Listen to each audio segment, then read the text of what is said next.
both stands and more stand, and the thread goal stand, you get a real buy-in from the players. They love it. The atmosphere's a buzz. Like I keep saying, continue your positivity. That's all we really want: positive atmosphere, positive reinforcement, and appreciation that the players will give everything they can if you give everything for them as well. 5 minutes from kick-off here at Scunthorpe Park this afternoon. Looks like West Ham will be joining Chelsea in the 5th round of the FA Cup. They lead at Boston United by 1-0, but it has taken them into extra time to achieve that with a goal from Somerville after 95 minutes. We're not bothered about the FA Cup, at least for 24 hours, because we're bothered about the National League. It's Scunthorpe United against Boston United, kicking off in 5 minutes' time. Hello, Jericho Keys here from BBC Radio Humberside, introducing Show, the home of the best new music from East Yorkshire and Northern Lincolnshire. We've got roulette in session this week.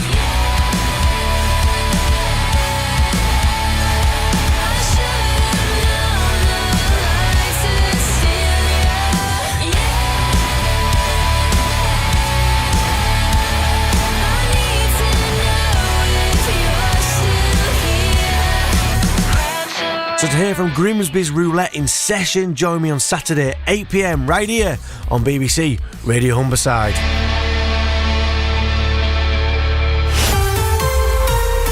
To get the latest on Scunthorpe United, click subscribe on BBC Sounds. The teams are out here at Scunthorpe Park. We're about to kick off any big match commentary, the first of two this afternoon, with Super League Rugby League action later on in the day. But right now, on all frequencies and on BBC Sounds, we're focused on Scunthorpe United, who are about to take on Boston United.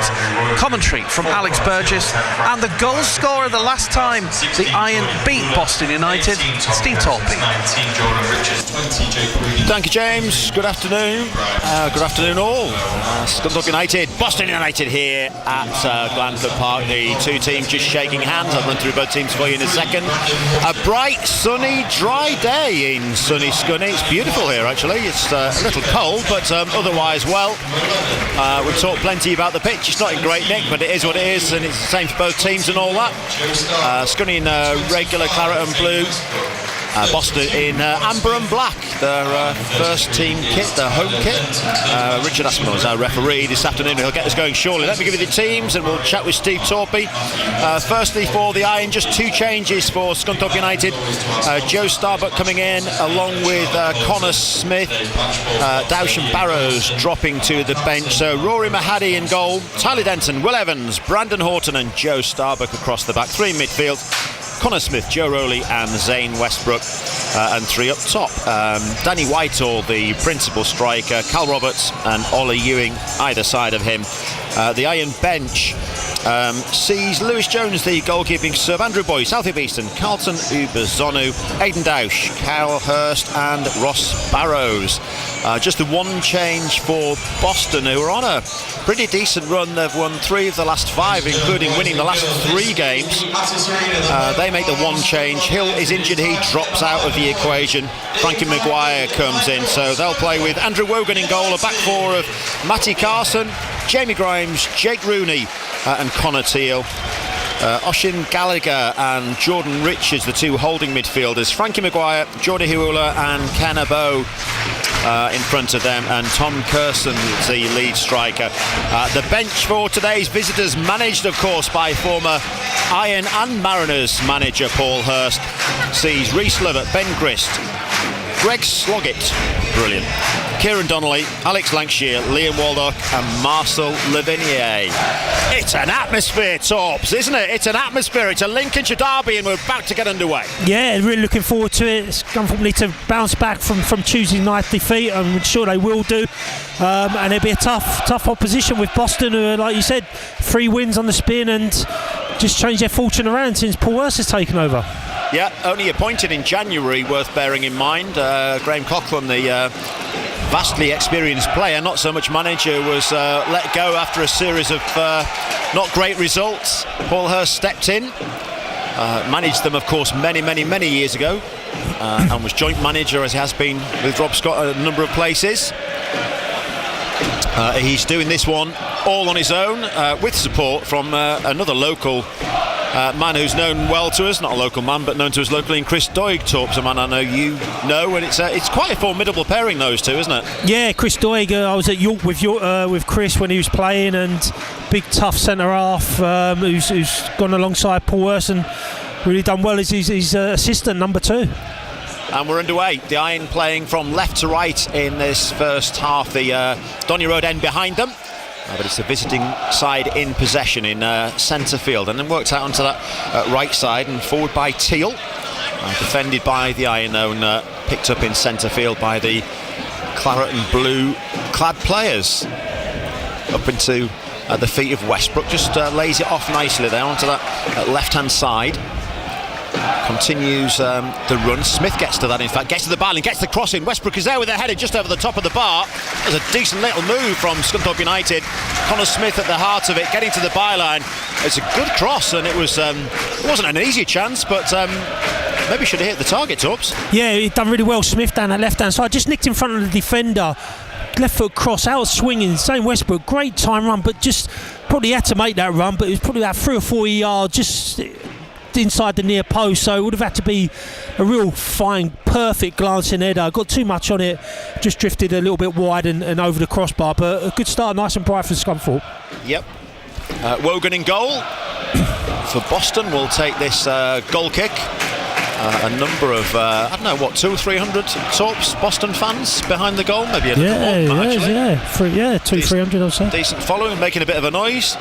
Yeah, I know it's a local derby, but keep reminding me it's about an hour and 40 minutes, I think, from Glanford Park to Boston, but it's still a relatively local in terms of mileage. I think you reminded me of that. Yeah, absolutely. Here's Starbuck for the Iron on this right side. Chip forward, just dinks one up, looking for Westbrook. Won't find him. Headed away and defended reasonably well by the visiting side. Abbo has it on this near side. You can maybe hear the fans of both sides on our effects mic, or I don't know if we've got an effects mic on. I'm going to out James Hogarth, who's all his job, got all professional, presented beautifully, and now he's eating his pack up. It's all right, Jimmy, isn't it? Hey, it's all right for some.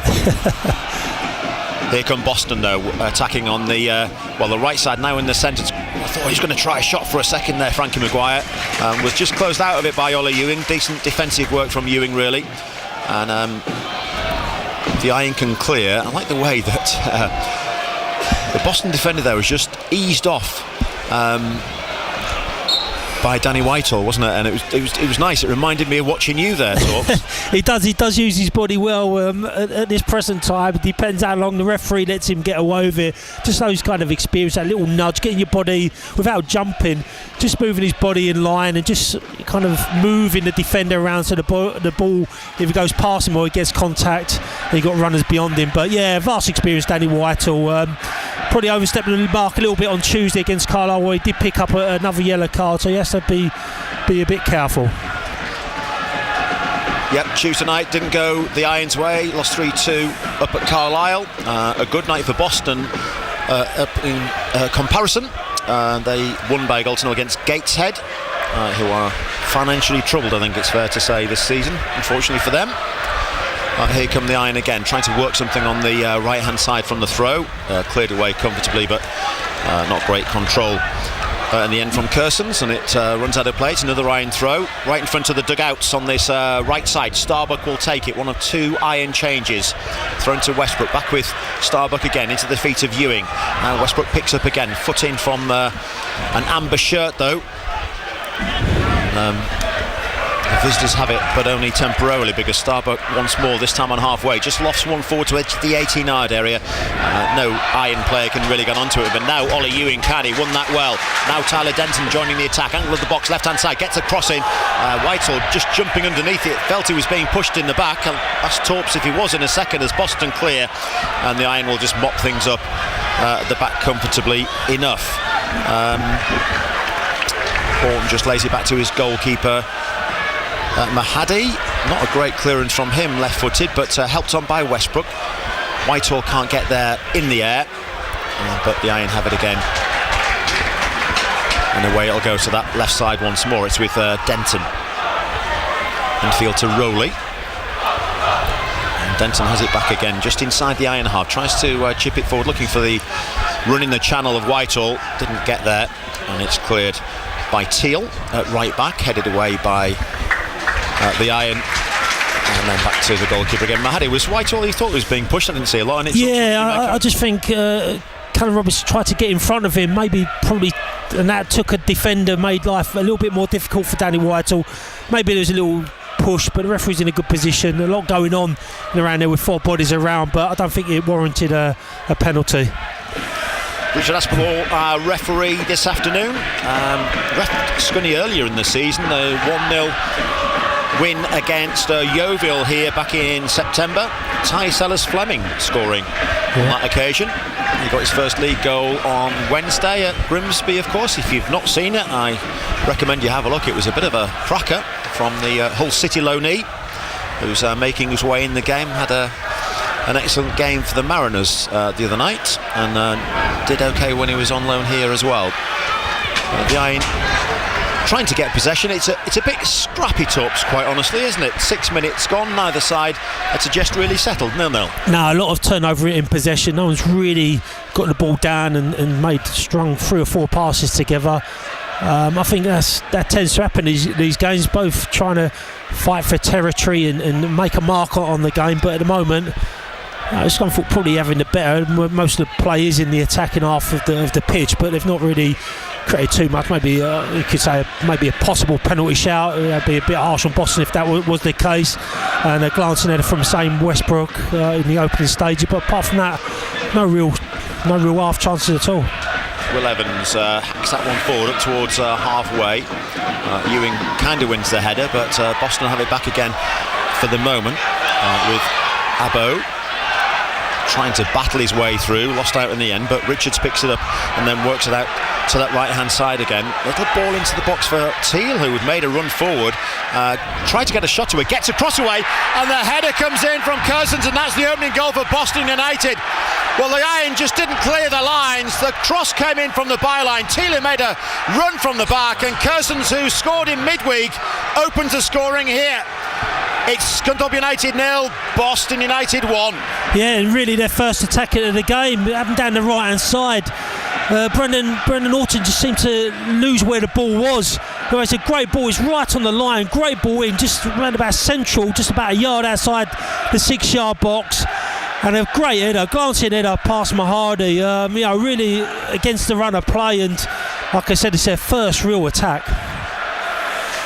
Yeah, Teal made the run. I mean, he's playing as a right back, Teal, but he made the run, got deep into Iron territory, and just sort of bundled away almost from Horton, didn't he? Yeah. And got to the byline. It was an excellent cross, and as you say, Torps, it was a fine header. No chance for the goalkeeper from that distance and that angle. Yeah, just seemed to. He was in front of the ball, then he kind of done a full 360 where he got disorientated and lost the flight and where the ball actually was. And by the time he did decide, the ball was coming in, and it was a great ball. It's a perfect ball for a striker just to come on. It's hard to defend that because you're facing your own goal as well. But it's a real clinical header. Yeah, as Steve Torp said, against the run of play, very much against the run of play, although the Iron hadn't created a great deal, but they did have the better of the possession. We've got a chance here now. Whitehall, great takedown by Danny Whitehall. Shot comes in, keeper spills it, tapped away, and it'll run out for a throw for the Iron. 5 yards out from the byline, taken quickly by Starbuck. Receives the ball back. Starbuck again, right side, gets a cross in, or tries to get the cross in, it's blocked, it goes out of play, and it'll be another throw in. Thrown towards Whitehall, laid back, looking for Roberts. The Iron captain can't find him. And Boston come forward, a long ball for Curzons to chase again, and Horton's there this time to lay it back to Mahadi, and he clears left-footed, a bit of a swirling ball in the air from him. Not the best of clearances again, but gets away with it. Boston in possession again though, just inside their own half now. Rooney just turns, drags it back, lays it out to Teal. Upfield it goes, defended well by the Iron. Denton picks up in midfield. Now it's Joe Rowley, and all the way back. I think he was looking for Will Evans really, but it went all the way through to Mahadi in the end, and he just plays it out right-footed to Starbuck on this right side again for the Iron. He'll check back and give it to Evans in the sunshine that is embracing half of Glanford Park. Not this half. We sit halfway inside the iron half in this first period in the main stand. As Rowley will pick up in centre field for the Iron again. All a bit scrappy once more, but the Iron just trying to play a bit of football, trying to calm it down, slow it down. And here's Roberts, the Scunthorpe United top scorer and captain, on his left foot, 30 yards from goal, out to Starbuck right side. The run had been made by Ewing, tried to get the crossing from the byline, it's blocked, and again Boston can clear. Evans underneath it on halfway for the Iron, closed down by the goal scorer Kersons, but played up towards the edge of the area, headed away powerfully by Rooney, and then picked up in centre field and then given away by Kersons actually. And the Iron have it with Rowley inside the centre circle now. What can he create? Well, he'll lay it back to Tyler Denton and puts him under a bit of pressure actually. He's going to have to keep that in play, only just did, and has no option really to revert back to his goalkeeper again. Steve Torpey. Yeah, I just think they're so compact and condensed in that central area. I think we need to keep that with. Smith is starting to come inside when really it was perfect for Joe Rowley, who's on the ball, just to keep your width like Roberts is doing. He's kind of lopsided, so as Roberts comes out, Smith comes inside, when really I think that's where we exploit him, and that's where we play our best and create the most chances. When your two wide players do stay wide, they have to be patient. Out of possession, compact and hard to beat, but in possession, come on, get out wide and give some width. Yeah. Evans cushions the long ball forward, just cushions the header with finds his fellow centre-back Horton, and back with Mahadi, the goalkeeper, who made a bit of a hash of things on Tuesday night for at least one of the goals, Torps, I think, didn't he? Yeah, he's been excellent since his loan spell from Leeds, but yeah, and sometimes you're going to get one or two of those throughout the season. Starbuck trying to keep the ball in play at the byline. He thought he had done for a second. The Boston fans have put that railway end, didn't think so, and the assistant referee, most importantly on this near side, didn't think so either. It's a goal kick for Boston United, who lead by a goal to nil 12 minutes into the game. Live in BBC Radio Humberside, all of our frequencies. Steve Torpey, Alex Burgess, your commentary team. Hull FC to come later. Full commentary of their first game of the new Super League season, all live for you on BBC Radio Humberside. So a couple of the Boston subs warm up below us. The Scunny subs do also. A bit early for all of that, but just keeping themselves warm. It's a bright day as a train passes by, and I'm telling you that because there's nought going on the pitch for the moment. Goal kick finally taken from Boston, headed out of play. And you want somebody in the Iron team just to put the foot on it, control it a little bit, slow it down, start pinging it around a little bit. I'm sure that's what Andy Butler wants, as he just puts a bottle of water down. He's not kicking them yet, but he might do soon if things don't improve. It's not going the way the Iron want. No, it's still early, and Scunthorpe have had the better of the play, more possession, more passes, but that counts for nothing. The scoreline, that's ultimately what counts. But see what they're trying to play. They're trying to keep a bit of possession and get it out to, especially Roberts. Yep. And he is the focal point. You get out to him, he does create something. He was unlucky with his great first touch a few minutes ago. He pulled a good save from the goalkeeper, but I need to get it out to him more. He's really isolated 1v1, and that's perfect position for Roberts. He don't offer much defensively, to be fair to him, but what he offers attacking and offensively, is outweighs the defensive aspects of his game. Bit of head tennis in centre field between Ewing and Rooney, and the Iron and Whitehall thought they'd come away with it, and he has. In fact, he's won the free kick. He was appealing for it, didn't think the referee was going to give it, to be honest. Inside the centre circle, it goes the Iron's way. Ewing wants to take it quickly. Joe Rowley's over it as well. Horton comes to have his two penneth. It will be, after all of that, Tyler Denton take it, I think. Yeah, or Joe Starbuck. Joe Starbuck. None of them want it, Torps. Yeah. None of them want it. It's in the centre circle. All of the Iron players pushing forward, save for the goalkeeper, and Denton and Starbuck, who are the two players over the ball for Scunthorpe United. Let's see what can be created here. Well, it's a short one towards Ewing. Just whips it across right-footed, but it wasn't a great ball. It was a little routine that didn't quite work out. It wasn't a bad idea, just the execution didn't happen on this occasion. Boston clear, and Starbuck has to shepherd it back to his goalkeeper. Yeah, sometimes you just want to change the angle. That's why I went into Ollie Ewing, but on this surface, if you're trying to hit it first time, it's really difficult. You need to get a height and distance and a little bit of power and pace within the cross, but that first initial ball out to change the angle straight away, that's instead of just putting the ball in the box, maybe just keep it basic, keep it simple, go for the first contact and the second contact in and around the box. Yeah. Evans controls inside the centre circle for Scunthorpe United. Good header from Whitehall, won it well in the air, but to no avail really. It's worked back to his goalkeeper by Carson at left back. And Wogan clears long upfield. Evans rather bundles over Curzons, I think it was. A little bit scruffy from Will Evans. It was Curzons. He gets to his feet. I think Evans just got wrong side of him, and it was what you guys call a professional foul, I think. Yeah, he was wrong side. He drew the foul out of Will Evans. He was up in the air, and a bit like Danny Whitehall a few minutes ago, where he just got his body in line. Any contact you go down, you're going to get that foul. Rich in a good position, central. They've got quite a bit of height. I would say they've got the height advantage, Boston. Scunthorpe have done well recently in terms of keeping a high line. That anything does get played in beyond, then Hardy should sweep around and collect anything. Yeah, Jamie Grimes, Jake Rooney, two big centre backs up, and you're right, Torbs, just looking across the line, the Boston players towering over the Scunthorpe United players. Left-footed ball towards the edge of the area. That's well defended, having said all of that, by Danny Whitehall. Well played him. Nods it out of play. It will be a throw-in though. And cross will go Teal to take it. Bit of hesitation really. I don't know why they were maybe taking the time. 16.5 minutes into the game, leading by a goal to nil, but a little early to be wasting time. Anyway, Connor Teal will take this. He's winding up for a long throw into the iron box. Curson's likely the target. In the end, throws it short. Commentators curse and all that. Throws it short. It was rubbish anyway. Oshin Gallagher knocks it out of play, but it came off an iron player last because it's another throw-in, and this time I suspect Teal will throw it long into the box. That is what he's trying to tell his teammates. Throws it towards the edge of the area, really. Gets it back again. Edge of the area, a little bit of a combination with Boston. Hirula was trying to work a shooting opportunity, couldn't quite do so, and in the end the iron clear at field. It's Whitehall, brings it down nicely on halfway, has time to turn, work it out to the right hand side. Roberts in possession now. Crowd like that one. He's got two Boston players defending it though, tries to go in between the pair of them, almost did. Hirula though is equal to the task, and Boston will come forward again.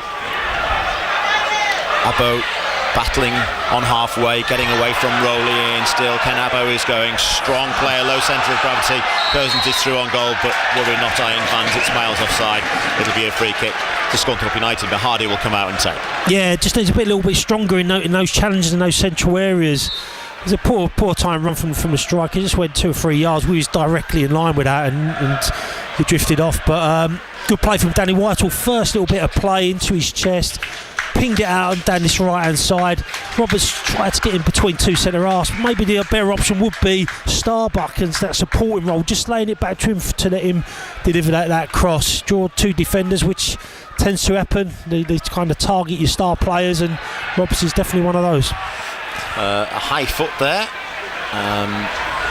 Teal goes down, acknowledged by, I think that was Ewing across there. Torps, was it? Yeah, I think it was Ollie Ewing. I'm not 100% sure. Acknowledges the high foot, unintentional, just caught Teal. He's fine. It'll be a free kick though to Boston United, who lead by a goal to nil. The early goal, 7 minutes in. Tom Curson's header. He scored Tuesday night. He scored this afternoon. The Iron had the better of the play in terms of possession. Not really created anything. Roberts through on goal with a half chance perhaps. Zane Westbrook with an early header, perhaps could have done better with it. Nothing clear cut, to be fair to the Iron so far. And Rooney will pick up the clearance around that right side. Jake Rooney striding forward from centre back, cousin of Wayne. Yeah, a lot of footballers in that family, aren't there? Yeah, it's good footballers. Yeah, very, very good. He's done well down that right hand side. I've not seen Wayne Rooney here today. I'm assuming he's not come to support his cousin, but anyway. May come in disguise. Yeah, long throw into the Iron box, away, cleared away by Rowling. Decent clearance needed to be as well. It was Westbrook, I beg his pardon. But again, Boston have possession once more. Who will look down that right hand side, takes a deflection off Denton. and goes out for a corner kick. There's a bit of pressure building here, Steve Torpey. Yeah, and like you said, Alex, all the players down their right hand side. We're sitting directly the left hand side of the pitch is nearest to us, and it's not. I don't think there's been any play down this left hand side. It has been predominantly down that right hand side. We just need to get a little bit closer. They've put blocks on the crosses, but on this occasion it's ricochet for a corner in a real good position for Boston. Frankie Maguire will take this one. It'll be a right-footed outswinger, although Ken Abbo has gone across to give him an option short. Ewan goes across to make sure that doesn't happen, and it's floated towards the edge of the area, and it was a shot coming in. It's a great effort, it's a great shot, and it's a great goal. That was an absolute cracker. Matty Carson, left-footed. He arrived on the edge of the area from the corner kick. It was a routine and the iron fell for it, and it was a magnificent strike to his credit from Matty Carson. Absolutely no chance for the keeper. Top left hand corner, and Boston United, after 21 minutes, have shocked Scunthorpe here because they lead by 2-0. Yeah, well, what a fantastic finish. A really well worked corner. Everybody thought they were going to put it in under the crossbar, so near enough everybody was in and around the 18-yard box. It was a late run from Carson, who received it probably about 25 yards out, and his first touch was immaculate and perfect, and his kind of composure and just smashed it with his laces. Somebody on the line but couldn't get there. It was right, you couldn't place it any better, right in the top corner. So I thought, what a bit of a mountain to climb now. 2-0 down. As it came to him, Tubbs, I thought he was going to hit it on the volley, but he did the right thing. It just didn't quite sit for him. He did the right thing to bring it down, but surely the Iron defenders had to react quicker to that. Yeah, because he's travelled 60 yards on the diagonal. You think the nearest player has to really burst the gut to get out there, but see, they've done their own work and found a little flaw within Scunthorpe's defensive corners and set pieces. They've definitely exploited that, and you can see that was a training ground. Absolutely, set piece, and say you couldn't have executed it any better. Well, this is not what Scunthorpe United were expecting, nor frankly what the league table would tell you was likely to happen. The Iron, of course, in 5th place, Boston down in 14th. The Iron on 59 points, Boston 36. That tells the story of the league table, but it's not telling the story of this game, because the visitors lead Scunthorpe by 2-0. 2 good goals from a Boston perspective. The second one in particular disappointing from an Iron defensive perspective, no question about that. Free kick for Boston just about on halfway, slightly inside the Iron half, right of centre, as Steve Torpey quite rightly said. We've hardly seen anything on this near side. Everything's far side at the moment, on the right side, on the Iron's left. And this is no different. Another little routine played down the line for Ken Abbo. Iwula's just behind him, but he lays it back to the free kick taker, who gets to the byline again, gets the ball in, header comes in, and does that go in? It has gone in, I think it has. It's a third for Boston United. Oh, this is shocking. It's Rooney, and the Iron are getting battered by Boston. We've played for 23 minutes at Glanford Park, and it's Scunthorpe 0, Boston 3.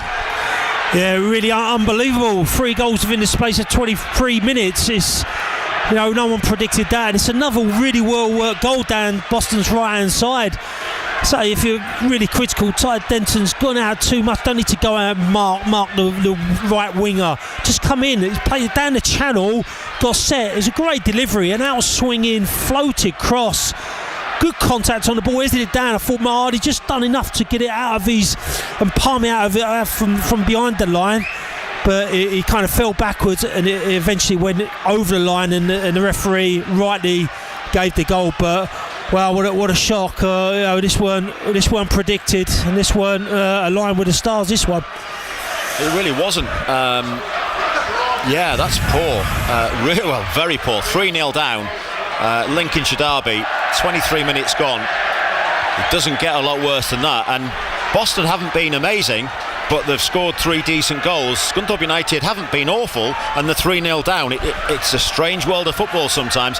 What I will say is that they've worked very hard. Two balls back, played back from the byline, Tubbs. It was Maguire who got the cross in for that one, and he did the same as Teal did for one of the goals earlier. Just got to the byline, got the cross in, and then once the ball came into there, it was a bit of a scramble, and the Iron just couldn't do enough No, and Buckley said after the Carlisle game, it's the boxes, that's where you've got to be good in the boxes, and again it's been their frailty. It's kind of really exploited their weaknesses, Scunthorpe. They've put it in the box, asked questions, and Scunthorpe haven't come up with the answers. Yeah, it was scrambled in the end by Rooney, and I can't quite believe what I'm seeing at 3-0 down, Tubbs, to be honest with you. But that's what it is. So throughout the season they've been really consistent, not conceded lots of goals. They've been really solid defensively, but it seems like a mountain to get back in this game, and Boston are keeping going. They're looking for a fourth. Yeah, absolutely. Abbo on the edge of the area, played to Maguire on this left flank now, and it'll just be shepherded out. Wasn't a great ball from Ken Abbo to Maguire, and Starbuck just shepherds it out, and the local fans not so happy, as you would imagine. Was I hearing things, or were the Boston fans singing "We Want 4" there? Yeah, they were saying that, and like you said, there's a good following from them, and Paul Hurst will be absolutely delighted with starters going just approaching 26 minutes in. So I thought 3-0 down. Oh dear. Yeah. Mahadi takes the goal kick, a high hanging ball, won by an amber and black shirt again, though. That's happening too many times. Westbrook and Evans battling in centre field, and Evans kind of whacks it forward, and it'll be chased gamely by Connor Smith, but Teal will just let the ball run out of play, and it'll be a throw in deep inside Boston territory, which Teal will take. Thrown down the line. Little flicked header attempted by Kersons, but headed forward by Denton for the iron instead, and it's bobbling around in centre field, and finally brought down on the chest by Rooney for Boston up towards Kersons. That was surely a handball. Nothing given, is it? Yes, he has given it. Am I being a bit quick, or is the referee being a bit slow with one or two decisions? He gave it there again, but he took a minute to give it. He did, yeah. We were a long way away, and it looked handball from here, clearly. I think that's the modern way now, isn't it, with refs and the referee's assistants. They just take their time and make sure it's correct. Just gives them a little bit of time, but that didn't need any time, like you say, Alex. That was a blatant handball. Yeah. Starbuck just steps in front of Abbo, then was brought down surely. Referee thinks not. That looked like a foul to me by Jordan Richards. Nothing given. Starbuck is still down for the record. Evans, I think, had words it back to Mahadi. Did he knock it out of play there for? It's out. But yeah, Starbuck, it looked like a bit of a bad challenge, like a scissor, one of those scissor challenges. So he gets the ball, but also his following leg comes round and looks like he just caught Starbuck. He's back on his feet, and hopefully he can carry on without any too many ill effects. Yeah, Evans on halfway then. Diagonal ping looking for Westbrook, or perhaps Smith beyond him. It came to Smith. Now Denton trying to help, just plays a short ball back out to Smith again, under a bit of pressure, to be honest. There's Ewing, and just lays it back to Smith once more. The one-time Iron Loney, now signed of course permanently. That's a real shank away by Huula, and Abbo helped it on, but Starbuck will pick it up in centre field for Scunthorpe United. Here's Joe Rowley, and then Horton out to Denton on that far side. Westbrook again, and Tyler Denton once more. And I'm not sure if it's the pressing that Boston are doing, or just a bit of a lack of invention from Scunthorpe, or a bit of both, but the Iron just not able to open up the visitors at the moment at all. It's a diagonal ball looking for Roberts, who rather stood on it in the box but did well to recover again. Gets a shot away, and Cal Roberts gets the Iron perhaps back into the game.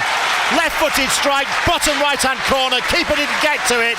The Iron's top scorer perhaps comes to the rescue and gives Scunthorpe United a glimmer. That's all it is at the moment, a glimmer of hope. 29 minutes of the first half only gone, and the scoreline reads Scunthorpe United 1, Boston United 3. Yeah, it come from nothing. A great diagonal ball. Defenders need to do better. Some of the defending this afternoon has really been poor. Just kind of got it out of his feet. Roberts, see where he's going, smashed it hard and low, bit of curl on it, and went into the goalkeeper's far right hand corner. But it's definitely needed that response to come forward, and just gives us a little bit of hope. Yeah, a bit of hope. I couldn't agree more, Tubbs, actually. The Iron needed something, because they were drifting rather, they weren't creating anything. Boston were bossing it, and clearly at 3-0 were bossing it. At 3-1 they still are, but psychologically it gives you a bit of a boost as well as a player, doesn't it? I'm sure. Yeah, definitely. Hopefully the crowd will be a little bit more respondent as well. It just gives everybody a bit of a lift and just get that momentum going a little bit now. Starbuck getting across him from the right side, almost at the byline, headed away by Rooney. This is better from Scunthorpe United, putting pressure. I was going to say great challenge. It wasn't a great challenge, actually, by Joe Rowley. It was a foul, but I think it was a great challenge to show a bit of mettle, a bit of something, a bit of desire. Yeah, and he's borderline that one. I think anything more, he would have got a yellow. I think he's quite fortunate not to get borderline, so it was a yellow card all day long. So I'm trying to be nice here, but you just think, sometimes you just need that. You need to come on, we're starting now.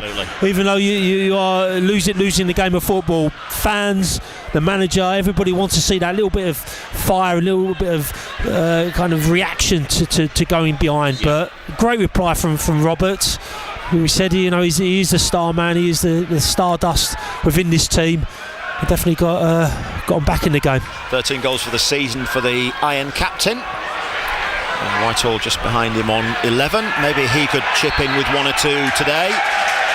The Iron will need more to get back into the game, clearly. 3-1 down, free kick for Scunthorpe United far side. Denton wants to take it short and early and quickly, and does, to Ewing. Now back to Evans on halfway, or just shy of halfway. Just Starbuck on this right side, floated forward again. Roberts chases, so too does Westbrook. Neither of them get there, and it's hooked away by Rooney again, but it'll be a throw-in. Starbuck takes midway inside the Boston half, Iron right-hand side. Starbuck gets it back again from Ewing, then plays it forward to Westbrook, who just has a little flicked header. He's getting a shove in the back there, surely. The Iron midfielder Ewing can't get to it.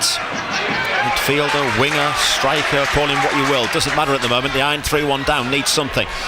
Evans forward, cleared away once more.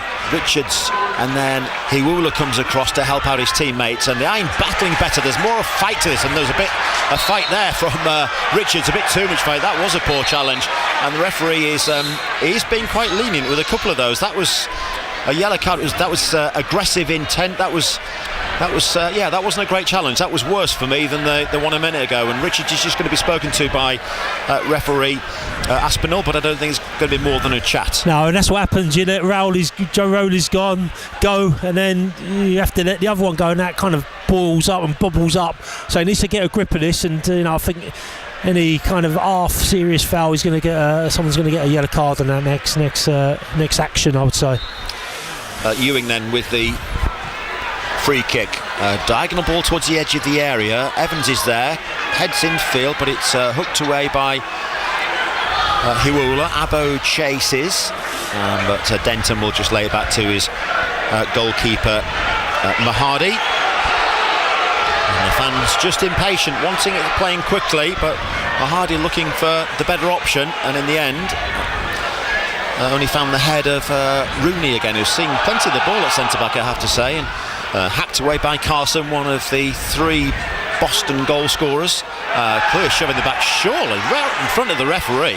Goodness me, that was Gallagher pushing, and nothing given. And then Rowley challenges on halfway. Hiwula goes down. Referee now does give a free kick, but it goes Boston's way. First game at this level for this referee, Torps. In August of 23, he sent off 3 players in his first 8 games. He's calmed down a bit since then. He has. He's got a complete reverse, isn't he? It's too much flow. He's refed 8 games so far this season, Richard Aspinall. 29 yellow cards yet to show a red this season. That's good in a way. Yeah, as long as it isn't today. Boston ball towards the edge of the area, flicked on by Rooney. Bit of a shove by one of the Boston players. It may have been Rooney, indicates the referee, and it'll be a free kick for the Iron. And Starbuck, well, that was poor. He was trying to find Roberts, and Abo was in front of him, got away with that really, and the Iron have possession again with Horton, and now Zane Westbrook, who's dropped a little deeper to pick up possession into the feet of Whitehall, but couldn't control that. Seemed to slip rather in the service, but either way, lost possession for the moment. But the Iron have it back again, and it's worked out to the Scunthorpe United goal scorer. Roberts turns infield onto his left foot again, 25 yards from goal, plays it short into Ewing, and then Rowley, and then Westbrook, and out to that left flank, and Smith will perhaps take on his man Teal, and does, and gets the cross in. It's a deep one towards the far post, and it's headed away by Abbo and needed to be picked up by Starbuck again though, and across goes Callum Roberts for Scunthorpe United, just outside of the box, tries to play it past Abbo and go past his man. He's blocked off though. It's back with Starbuck again onto his left foot now, tries to cross. There's a bit of a deflection on the cross. The Iron battling for it again. Now it's Rowley, 25-30 yards out, has to check back, lays it to Horton, who plays it short again to Westbrook. This is better from Scunthorpe United, played into the box, diagonal ball. Callum Roberts is there. What a chance for Roberts. He felt he was being pushed, couldn't get a right boot to it. It just looped up into the air and is gathered comfortably by Wogan in the Boston goal. Roberts is furious. He's having a go at the assistant referee, felt he was pushed. Perhaps that explains why he couldn't get good purchase on that with his right foot. Nevertheless, couldn't get to it, didn't get to it, and the danger passes for the moment. Yeah, it was a great ball directly over. It felt really nicely. I think that was the thing. He weren't on his favoured left foot, and he does favour that left foot, and he just kind of swung it. He did get a hard arm against him, which I think you can do as a defender. You're in your own right to put him under a bit of pressure. You're not just going to let him have a free shot on target. And I think that was the rationale and the reasoning why he didn't get that good contact on it, that and his right foot. But Scunthorpe was starting to probe, get a little bit more attacking minded, a bit more on their front foot, a little bit more tempo to the game. Yep. Oh, offside flag, and Will Evans and Hiwula having a difference of opinion. Will Evans, he's a big boy, isn't he? And he was winning that fight, such as there was one. Referee is going to now have a chat with Hiwula. I think he might show him a yellow card, Steve, actually, as well, because he was standing in front of the ball, which is what irked Evans. Although I have to say, some referees, and it is a yellow card for Hiwula, I have to say some referees might have taken a dimmer view of Will Evans shoving him. He did raise his arms, he didn't raise them to his face, but he did raise his arms to shove him over. Yeah, he did. It was a firm push, wasn't it? He was in the chest region, so it weren't near his neck or his face. But yeah, you got to be careful, and that's frustration, is it? And they're going to try and do that delay tactics and kill a little bit of time. But the referee's made his mark now. He's given his first yellow card, and I think his first yellow card. So hopefully, anyone who else steps out of line, trying to stop the speed of the play, and they get the same consequences and same results. BBC Radio Humberside Sport, live from the Attis Arena, Glanford Park, as well. Steve Torpey, Alex Burgess, your chronometer team this afternoon. More from James Hogarth to come at half-time. Hull FC later in the day, live commentary on their game. We'll have a dip into the MKM at half-time as well, and hear from Richard Stead, I think, also. 3-1 the scoreline here. It's not in Scunthorpe United's favour. 3 early goals for Boston, and the Iron have given themselves a chance though through captain Callum Roberts, whose sweet left-footed strike was no match, or a match, for the goalkeeper Andrew Wogan. And the Iron come forward again with Starbuck, who's seen quite a bit of the ball on this right side in the last few minutes, and Callum Roberts gets to the byline, tries to get his cross in, it comes off an amber shirt, and it's a corner kick for the Iron. Yeah, it's to keep that momentum again. So a lot of long balls being played for Scunthorpe. Need to do a little bit better on the second balls. Boston seem to be collecting a lot of those second balls and seem to adopt in the better areas of the pitch. Corner at the railway end is going to be taken by Roberts in front of the Boston United fans. It's a decent ball and it's whipped across goal, and the shot coming in from Ewing, it's blocked in the end. He was trying to go one way and then the other to work a shooting opportunity. The shot was easily blocked in the end, but it's a great corner whipped across the 6-yard box. One of those where you want somebody gambling, you want a Steve Torpey there putting the red through it. There wasn't anybody. It fell in the end for Ewing, and he just couldn't get a shot of purpose away, at least anyway, and Boston will try and come away with it with Curzons. He was being fouled, I think. Yes, he was. Referee thinks so, which is far more important than my opinion, and Brandon Horton will himself get a yellow card also. Yeah, he just turned Horton, and he was on his bike. He probably had a 2-yard in front of him, just pulled him on his shirt. They were having a chat, those two, and putting the wells to right. But yeah, I think the way it's going, I think that was a yellow card for Horton there. Even though it was just inside Scunthorpe's defensive half of the pitch, it was that persistence of fouls that are continuing for both teams. So he's trying to stop that. Free kick then for Boston, just 5-6 yards, a little more inside Scunthorpe United territory. Boston right hand side, floated into the box Rooney was there, came off the Scunthorpe head last, and he stopped from going out for a corner kick by Westbrook, who hits it upfield. Little flicked header from Morris, didn't get as much on that as he wanted. Ewing will chase gamely, but Teal away on this left-hand side for the moment, turns away from the Scunthorpe United man and plays upfield towards Kersons, who's got an arm in the back from Will Evans. Evans not happy with the decision of the referee to give a free kick, but we've got a great view of it, and unfortunately, I love Will Evans, but that was a free kick. It was, yeah. It's a good touch from the striker, and then there's 3 or 4 bodies around. Will Evans tried to nick it, a little shove in the back, as well as his leg coming round, kind of both sides. It was a foul.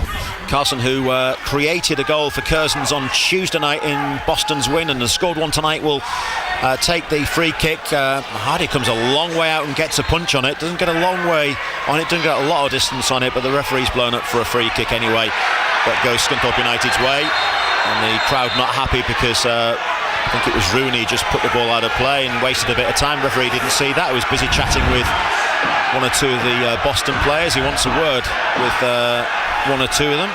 Yeah, but Hardy and Rooney seem to actually throw it out of play. Sorry, Steve, it was Gallagher knocked out of the play, and it's Rooney he wants to have a chat to. Yeah, they were just kind of, they're all friends now. They had each other's shirts for about 5 or 6 seconds. I thought they were going to, didn't know what was going on, but obviously not happy with each other. I think Hardy weren't happy with the first challenge as he's punched it, caught him slightly late, but then it all ends well for both players. It's too cold and too early to swap shirts. The sun has disappeared at Glanford Park. Still blue skies, but it's a bit chilly. And it's chilly through a Scunthorpe United fan, I'm afraid, because Boston lead here by 3-1 as half-time approaches. 4 minutes to the break before any added time that may be added by referee Aspinall. It's a throw to Boston away on that far side, who have exploited the iron, it's fair to say. Paul Hurst, the recently appointed Boston manager, and his assistant Chris Doig, also well known to fans in these parts, have done a job on Scunthorpe United thus far, at least. Andy Butler has some reassessing, reorganising perhaps to do at half time. His captain's goal, Roberts, has given the iron a chance perhaps, as it's just getting a little bit tense out there, isn't it? 1 or 2 of the players having a little pop at each other. This time it was Grimes and Ewing, but the free kick goes the Irons' way. Now here's Horton for Scunthorpe United. Pings one out to the right flank. It's a decent ball that finds Roberts. He'll turn one way and then the other and tries to go around Grimes, and he's unfortunate. The challenge came in and ended up bouncing off Roberts inadvertently and goes out of play for a goal kick to Boston United. Yeah, good defending from Grimes there. Really isolated himself, Roberts. 1v1 situation. See where he tried to just lift the ball over Grimes' foot and try and run on the outside. Grimes seemed to read that and just kind of double deflection or ricochet. It's gone off Roberts for a goal kick, but that's what they need to do more of. Get the ball out to Roberts. When he gets the ball, something normally happens. A cross, a shot, some support, but they're the areas that you want the ball to be. The Iron fans getting frustrated that Wogan is taking so long of the goal kick. He finally takes it. Evans wins it in the air, but picked up by Abbo. He was looking to work it into Maguire, but couldn't do so, and the Iron have possession again with Roberts, who's having to defend deep now, and Starbuck hits forward up towards halfway, chested down by Whitehall. Zane Westbrook was chasing after it as well, comes off Westbrook last, says the assistant referee, who also had a bit of a think about it. The throw-in goes Boston's way, and it'll be Grimes who will take it. In fact, it's Carson, I beg your pardon, who will take it, thrown down the line. The shirt of Kerson's being clearly pulled by Starbuck, nothing given, play continues, Boston in possession. Worked out to Huwula on that right hand side. He's got Maguire inside him and uses him now. Frankie Maguire trying to play a little 1-2 with Huwula, and does, and Maguire gets it back, and that's a shocker of a challenge from Joe Rowley. Surely that has to be a yellow card, The one earlier from him probably was, surely. That's a yellow card. Wow. Well, he's got away with that one. I thought not the first one should have been the second one. This is the third one, and it's kicked him up in the air. Yes, it was mistimed. It was a poor challenge, and I think he's hurt himself in the process. I think sometimes you get that contact and it's on the fire, the top of the fire, and it was like a bit of a dead leg scenario going on. Holding his groin. I wonder if he stretched his groin, because it was almost like a scissor kick, wasn't it? Really, it did kick up in the air. It was a really poor challenge. Mistimed. I don't know if it was malicious, but it was mistimed, very mistimed, very, very late. Yeah, we'll see how Roller gets on. He's definitely feeling something. Meanwhile, Boston have another opportunity. It's a free kick 25 yards from goal, right of centre. Frankie Maguire is over it. He looks like he's shaping that he might fancy a shot, but there are plenty of Boston players just inside the iron penalty area. He gives a signal to his teammates. He is going to float it in fact, and does. So goes in towards goal, and it's a fourth for Boston, and it's Rooney again. Goodness me, what on earth is going on at the Attis Arena? Scunthorpe United are all over the shop, and Boston are picking the iron off at will. It's a second for Rooney and a fourth for Boston. Half time approaches, and this is the scoreline Iron fans will not want to hear. It's Scunthorpe United 1, Boston 4. You can hear Paul Musselwhite. We're probably about 30-40 yards away from him. I can hear him barking, trying to get that organisation from that free kick. It's just seemed a massive overload, seemed massive height advantage for Boston. Mixed match for defenders picking him up.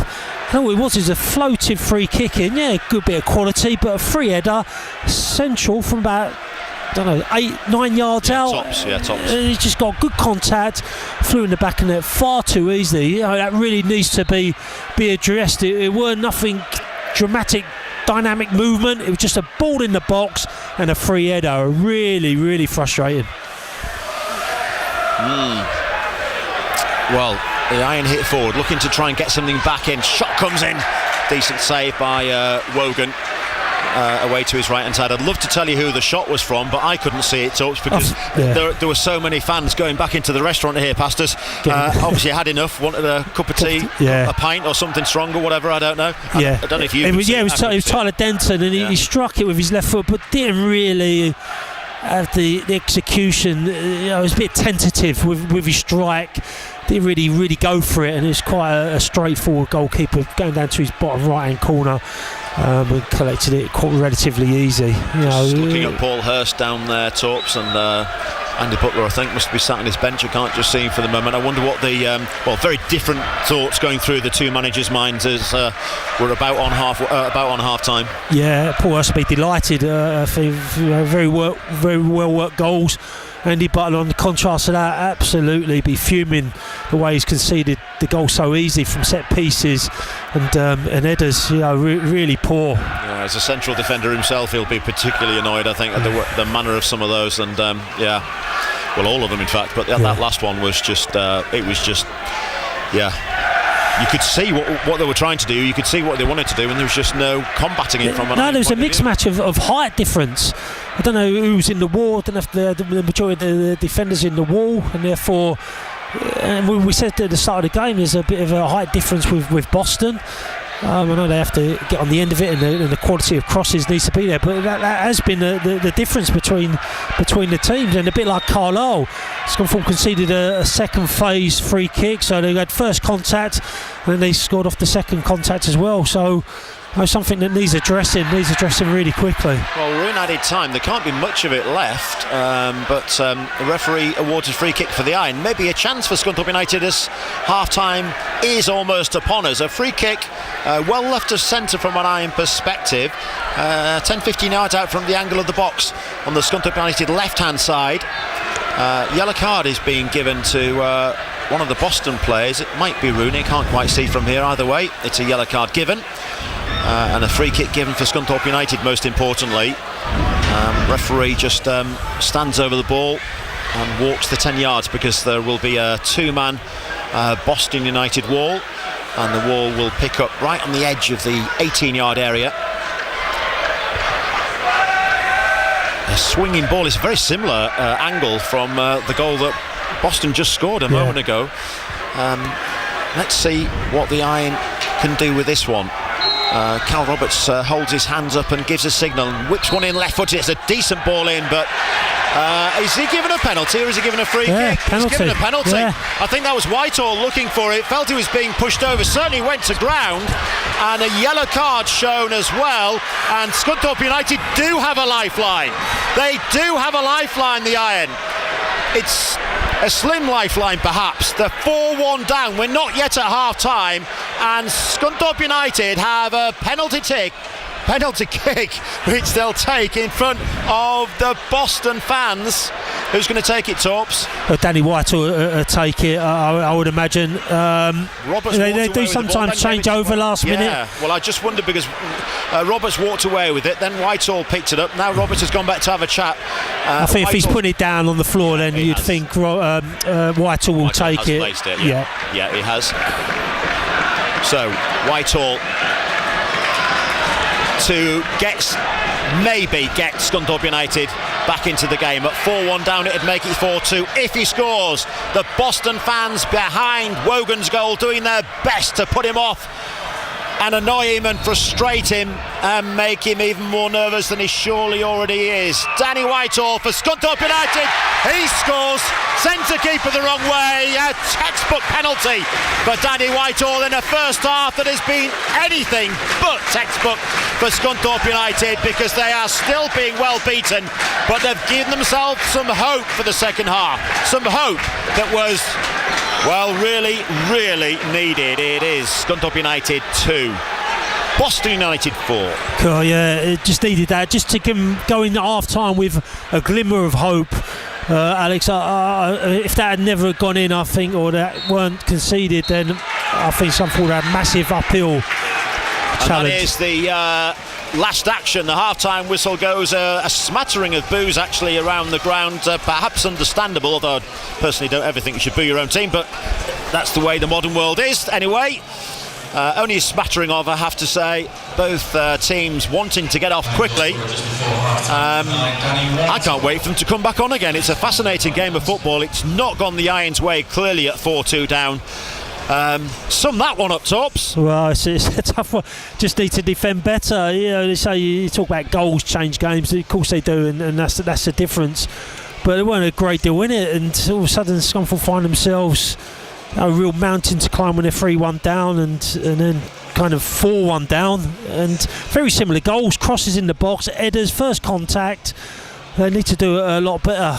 The organisation of Paul Musselwhite screaming from the touchline before that fourth one went in. You know, I don't know what's wrong with the set pieces, or why they're not doing it properly, or they're not picking up the right personnel, but it definitely needs addressing at half time. Yep, half time is here at Glanford Park, and it's a scoreline that Iron fans will not want to hear, but with 2 goals for Scunthorpe United, it does give them a chance for the second half. It's a slim chance, but it is a chance. It's half time here. It's Scunthorpe United 2, Boston United 4.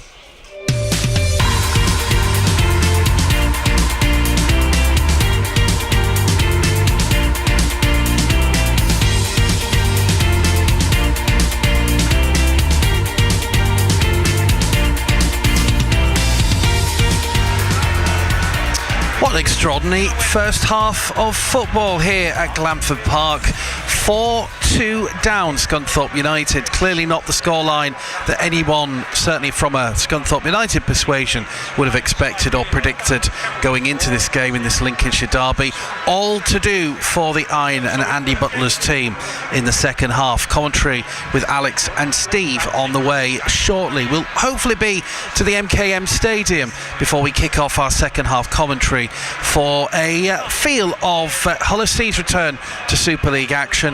They take on the Bradford Bulls later on. Commentary of that game here on BBC Radio Humberside Sport. Let me bring you up to date with the half-time scores, starting with the FA Cup, and actually starting with a confirmed full time, and it's finished Burton Albion 0, West Ham United 1. Somerville scoring the eventual winner, but doing it in extra time against the League 2 club, League 1 club, and Freddie Potts was sent off in extra time as well. To the games at the interval, it's Burnley 1, Mansfield Town 0. Manchester City lead by just the solitary goal against Salford City in the fourth round of the FA Cup. Norwich City 1, West Bromwich Albion 0, Southampton 1, Leicester City 0. A couple of games in the FA Cup later on. Aston Villa against Newcastle is a 5:45 kick-off, and then it's Liverpool and Brighton from 8 o'clock this evening. There are games in the Championship clearly affected by the FA Cup, but out. The games that go ahead, all at half-time. Derby and Swansea is goalless, as is Portsmouth and Sheffield United. Preston North End 1, Watford 0, Queen's Park Rangers 1, Blackburn Rovers 2, and goalless between Sheffield Wednesday and Millwall. An emotional return to Hillsborough for Millwall's Barry Bannon. League 1, and it's Reading 3, Wolverhampton Wanderers 2. That's a full time, as is Stevenage 1, Huddersfield Town 0. At half time, Barnsley 2, AFC Wimbledon 2, Blackpool 0, Plymouth Argyle 3, Bradford City 1, Peterborough United 0, Cardiff City 3, Luton Town 1. The game between Doncaster and Port Vale was postponed yesterday. Goalless Exeter and Northampton, and Lincoln City lead Bolton Wanderers by 1-0. In League 2, and it's finished, Barnet and Cheltenham goalless. To the games that have kicked off at 3, goalless Barrow and Colchester United, Bromley 1, Notts County 0, Cambridge United 1, Bristol Rovers 1, Chesterfield 1, Harrogate Town 0, goalless Crewe and Gillingham, Milton Keynes Dons 1, Newport County 0, Oldham Athletic 0, Fleetwood Town 1, 1-1 Shrewsbury and Swindon Town, and Tranmere Rovers 2, Crawley Town 0. Into the National League, Braintree and Solihull Moors is goalless. Eastleigh 1, Boreham Wood 2, Gateshead 0, Brackley 2. The game between Halifax and Truro is goalless as well. The game between Hartlepool and Sutton United postponed. Scunthorpe United 2, Boston United 4 at half-time. Second half commentary with Alex and Steve on the way. Southend United 2, Morecambe 0. Goalless between Tamworth and Aldershot. York City at Wealdstone is goalless. Game between Woking and Altrincham has been postponed. And Yeovil 1, Rochdale 1. The game between Forest Green and Carlisle is a 5:30 kick-off this evening. Second half commentary to come. We'll look ahead to Hull FC's game tonight against Bradford Bulls in Super League shortly. Commentary of the Black and Whites. It's a foot race. Litton will get there. Litton will score. Davy Litton. Hull FC start their Super League campaign at home to Bradford Bulls. Hardacre with the dummy. Hardacre's through. Hardacre's through, and it's a fine individual effort. Last season, the Black and Whites just missed out on the playoffs. Can they make the top 6 this time around? Everyone wants to win. We know we can be competitive with anyone. Yeah, I think we've got a really good side, and I think we can be pushing for winning trophies. Super League commentary. There's no point playing in the league if you're not there to go win it. This evening on BBC Radio Humberside. Getting you closer to your club. BBC Radio Humberside Sport. So we got commentary in Super League as Hull FC return for their first game of 2026 later on this evening. Tea time kick-off for the Black and Whites, and our second commentary of the day. They welcome Bradford to the MKM Stadium. The Black and Whites head coach John Cartwright has been talking to BBC Radio Humberside Sports' Leo Jocelyn about how he's feeling ahead of the home opener. Yeah, I'm really excited. It's pre-season can be long and arduous, and no one needs to tell you the time of year it is or the date of the month it is to know that the season's about to start. You know, it's things pick up at training. You can sense that there's positions on the line, and everybody wants to be a part of that squad that plays round one. And that's a good thing to have. But as coaches know, it's a long year. And you need a lot of players who are going to be ready for when they get the call to play. It's your second pre-season at the club, your second year at Hull FC. How does this compare to 12 months ago and what you're feeling? Look, it's been a different one too. Like, we probably had more of the squad together last year in the pre-season. We had a lot of players this year coming back after surgery, so it's been a good advantage to have the first one in, because they, had a off season together, played a season together. So the second one was never going to be as important, because we not a lot will change from what we did last year. And slowly we've been able to get most of the guys back into full training. So look, we're ready. The off season, the weather hasn't been particularly kind to anyone in the north this winter, but we haven't missed too much training, and yeah, everyone's excited about the season ahead. It's a bit of a general question. I'm not sure one you'll have a precise answer to, but how does pre-season and all the focus on it and the build-up and the media attention around it compared to what you experienced with pre-seasons in the NRL?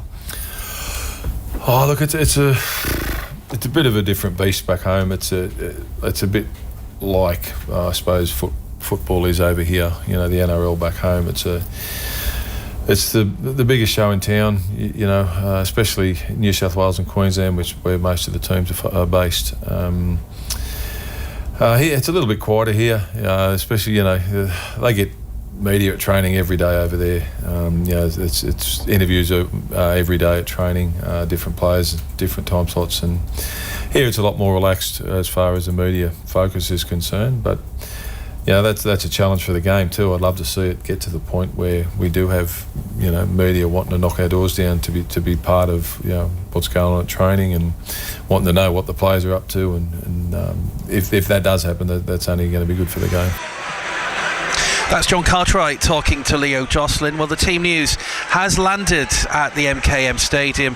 The Black and Whites against the Bradford Bulls. It's round one of Super League 2026 for Hull FC from 5:30. Richard Stead, and a warm welcome to Chris Green, who's your Hull FC commentator for this season. And Richard, afternoon to you. You've got the team news.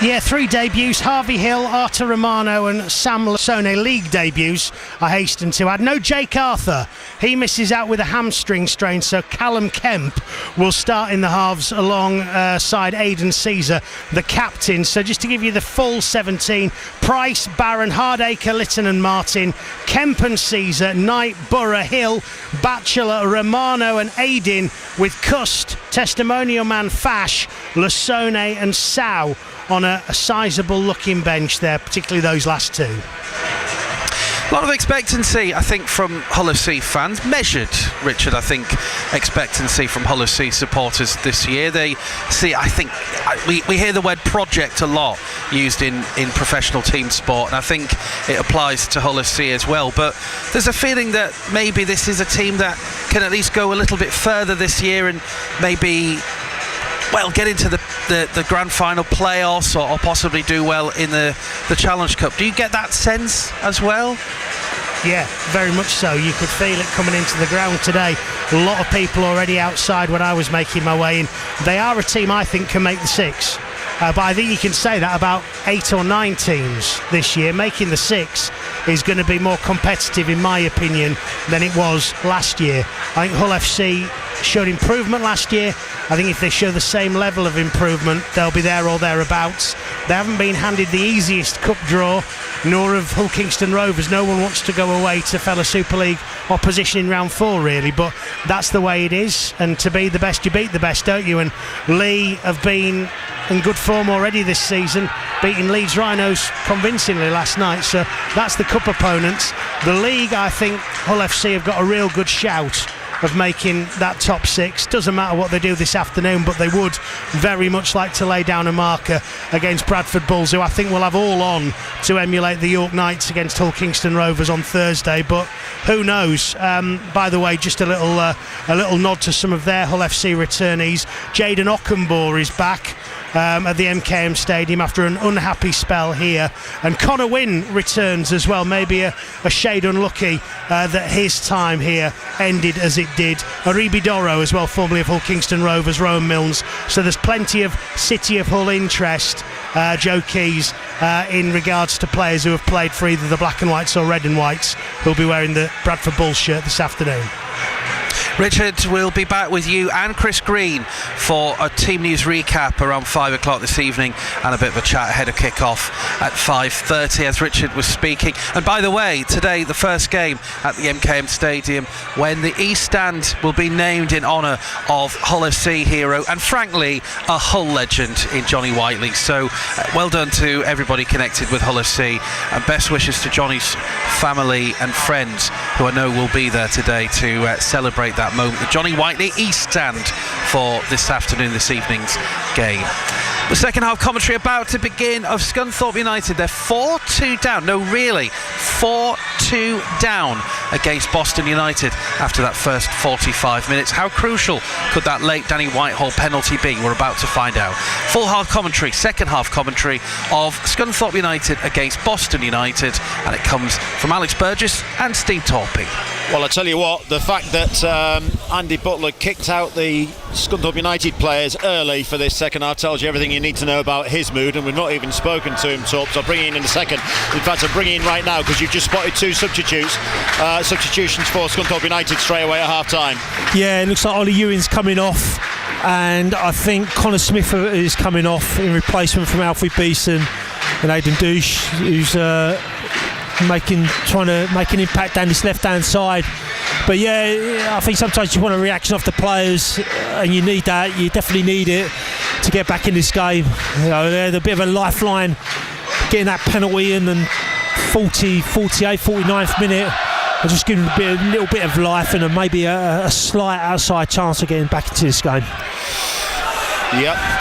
So double substitution. Alfie Beeston comes on for Ollie Ewing, and Connor Smith is replaced by Aidan Douche for Scunthorpe United. And we're underway in the second period with the Iron trailing by 4-2. Yes, you heard that right, I'm afraid. 4-2, the Iron trail. It was worse. It was 4-1 until Danny Whitehall's penalty just on the cusp of half-time gave the Iron half a chance in the game, perhaps. We shall see. Into the box it goes for Beeston to chase, actually. Gets to the byline with it, and it comes off Boston player. Last it was Carson, I think. Referee thinks differently. That was a corner kick. I could see that clearly from here, Tups. There's a bit of a pillar there for you. I'm not sure if you could see it. That was a corner. Yeah, he's given a free kick. He's given a free kick. I think it's a free kick. Yeah, I think Alfie Beeson just tried to get around him. Again, that's up for his kind of opinion, the referee's opinion, to give a foul. I thought it was a little bit soft, but I think that's why Alfie Beeson's been brought on, just to add a little bit of steel to that midfield. Ollie Ewing has been excellent, has just been off it the last couple of games, and Andy Butler wants to make that change and have a little bit of grit and determination from Alfie Beeston in that midfield area. Scunthorpe United trying to get back into the game, clearly playing from right to left in this second half, attacking the Donny Road end here at Glanford Park. 16 Aidan Dash, sponsored by Dave Susie Jones. PA announcer just confirming what we just told you about the two changes for Scunthorpe United. No changes for Boston. I'll give you both teams in full in just a second. Little flicked header on the edge of the area by Whitehall, but Boston will defend it. Challenge to come in from Beeston again. He's lively, he's Alfie Beeston. What a shot! Hits the post, comes back off the post, and over the top of the bar by Whitehall. It's a goal kick. Whitehall was looking for the corner kick. Beeston, what a difference he's made in 2 minutes. Yeah, really unlucky Beeston there. Just quite fortuitous. Harris just fallen to him just inside the 18-yard box. Snapshot of his right foot, kept it hard and low. Beat the goalkeeper, hands down, but just come off the inside of the post. Ricochet to a little bit of safety, and a real let off for Boston. If that had gone in, that would have really sat the cat amongst the pigeons and given Scunthorpe a little bit more belief. It would have been game on. It still is. The atmosphere building, the crowd believing, perhaps. Boston still leading. The Iron team for this second half. Rory Mahadi in goal. Tyler Denton, Will Evans, Brandon Horton on a yellow card, and Joe Starbuck across the back. Aidan Douche, Joe Rowley and Zane Westbrook across midfield. Alfie Beeston, Danny Whitehall, Cal Roberts up front. Options on the bench still: Lewis Jones, the goalkeeping sub, Andrew Boyce, Carlton Ubazonu, Kyle Hurst and Russ Barrows for the Iron. Give you the Boston team in a second. It's a Boston free kick midway inside their own half, taken by Jake Rooney. Will Evans is underneath it for the Iron, gets a second header away, and then across comes Brandon Horton let's go back a few years. Absolutely, brings it away for Scunthorpe United.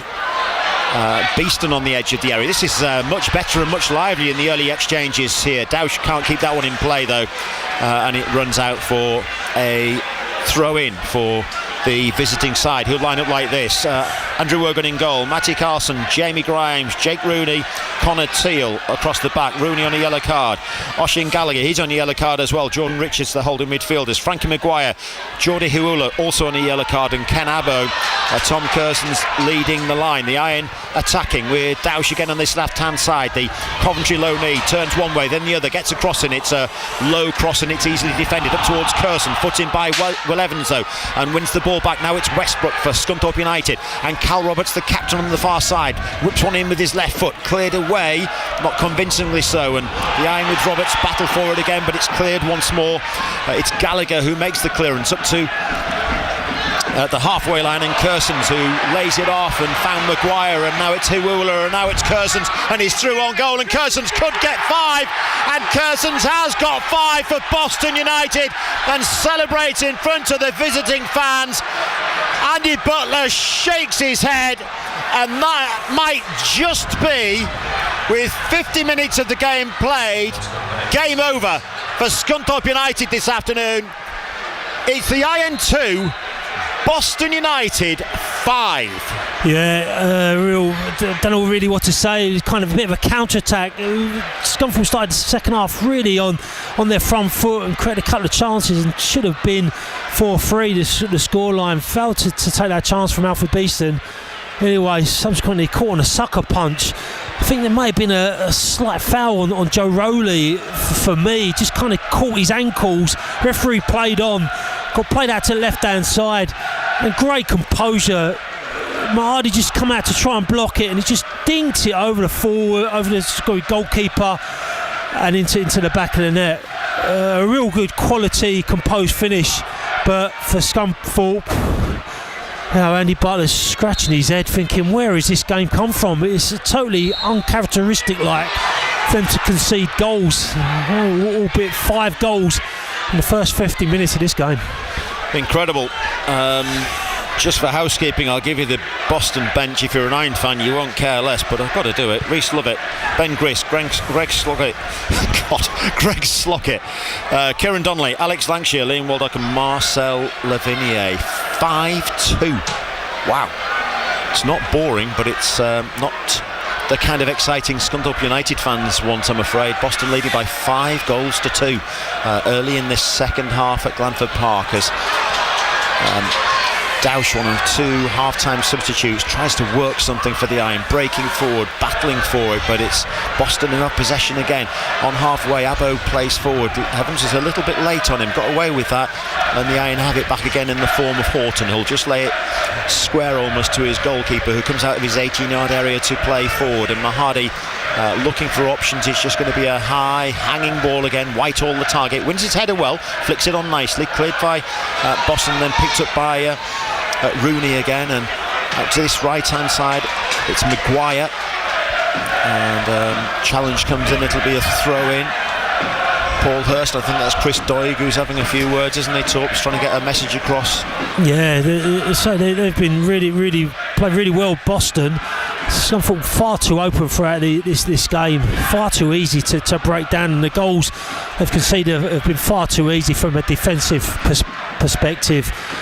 You just think, what has happened? What have we turned solid performances, like we're in most games, and looking more likely to win, to this performance, and it's completely out of the blue for them. And I don't know, I think Andy Butler and John Scunthorpe will be really shaking their head and thinking, why have we performed like this, and what's the reasoning behind it? Yeah, Teal with a throw in deep inside Scunthorpe territory, cleared away by Rooney though. That's a decent ball from him on the edge to the edge of the area, but headed away in the end by the Iron in the form of Starbuck, but back with interest by Boston. Then across goes Rowley to get a challenge, and he's been robust in centre field as Joe Rowley, I will say that. Here's Beeston, who made a difference and hit the post at the start of the second half before Boston got their 5th, of course, and now it's Westbrook out on that right hand side, and Starbuck and Westbrook again, and there are really no options for either of them. They're playing the ball to each other, then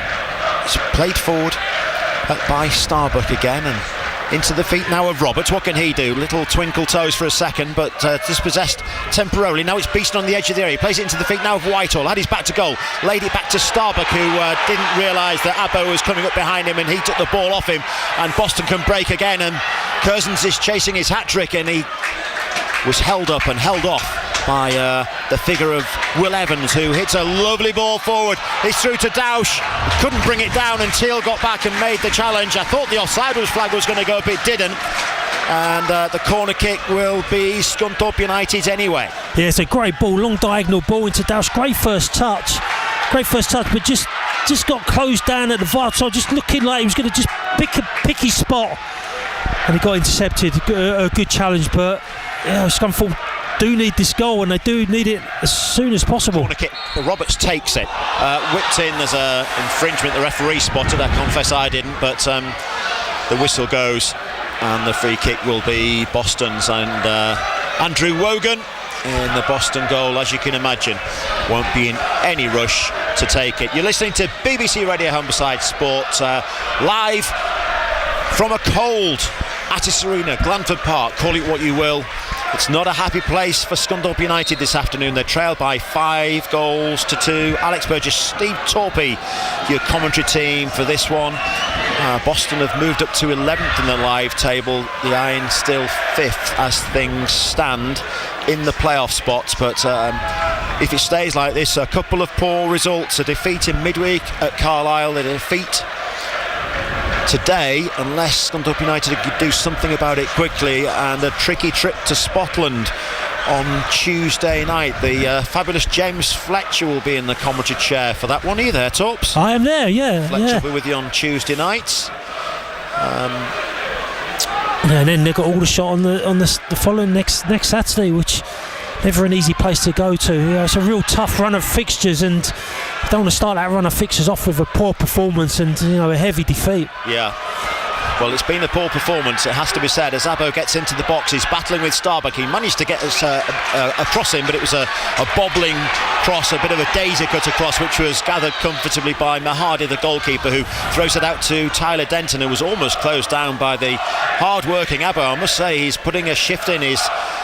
The Boston number 24, isn't he, Torps? He's been everywhere, actually. Yeah, they've been excellent. Boston really well organised, threat from set pieces as well as general play. Really well organised, and Paul has definitely made his mark. The Irons still having a go, though. Roberts into Westbrook, claims for a handball. Referee had a good think about that, he really did, and then gave a corner kick. Yeah, I think everyone was claiming Danny Whitehall, which is no shock. The referee was in a good position. He kind of followed the ball. He was clearly sighted.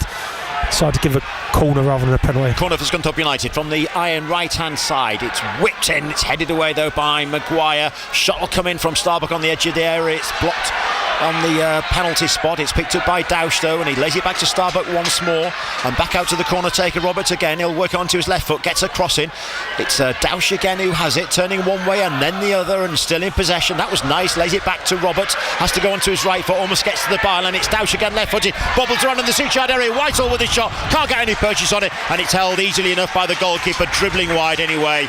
And Wogan takes his time. Whitehall stays in the box for a nuisance value if nothing else, but Wogan will hit long from hands, and Will Evans gets underneath it and shoves off Maguire. Needs to be a bit careful, Will Evans. It's raising his arm again there. He's clearly frustrated, but you don't want the referee seeing too much of that, because it will cause a problem for him if he's not careful. As Abbo battles with Starbuck, and Abbo wins the challenge, and then thought he was fouled at the second challenge. Referee thought differently, and Starbuck does well and brings the ball away.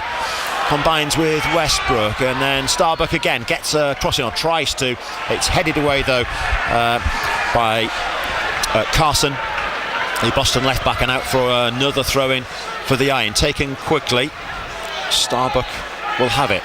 Two Boston players in front of him, back to Westbrook, and then into the feet of Beeston. Angle of the box, Scunthorpe United right hand side, back to the byline. Cross comes in, and it's headed wide by Whitehall. What a chance!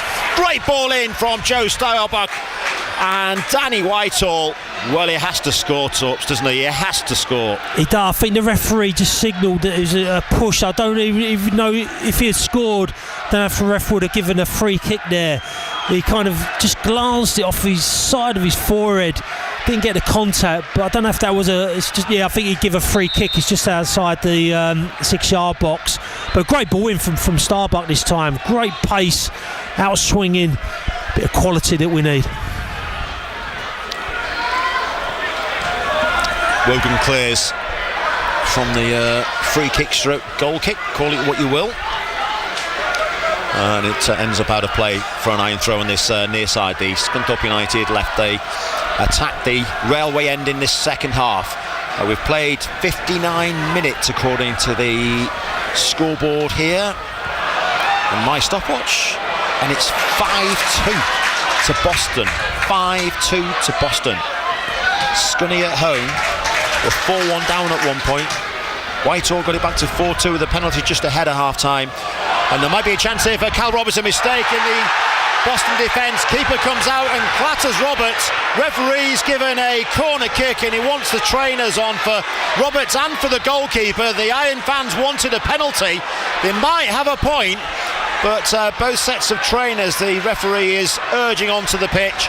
Roberts is down, Wogan is down, they'll get some treatment, and Steve Torpey will tell us whether it should have been a penalty. I don't know, in my opinion, it was a great diagonal ball. It was about a 70-yard diagonal ball over to the right-hand side.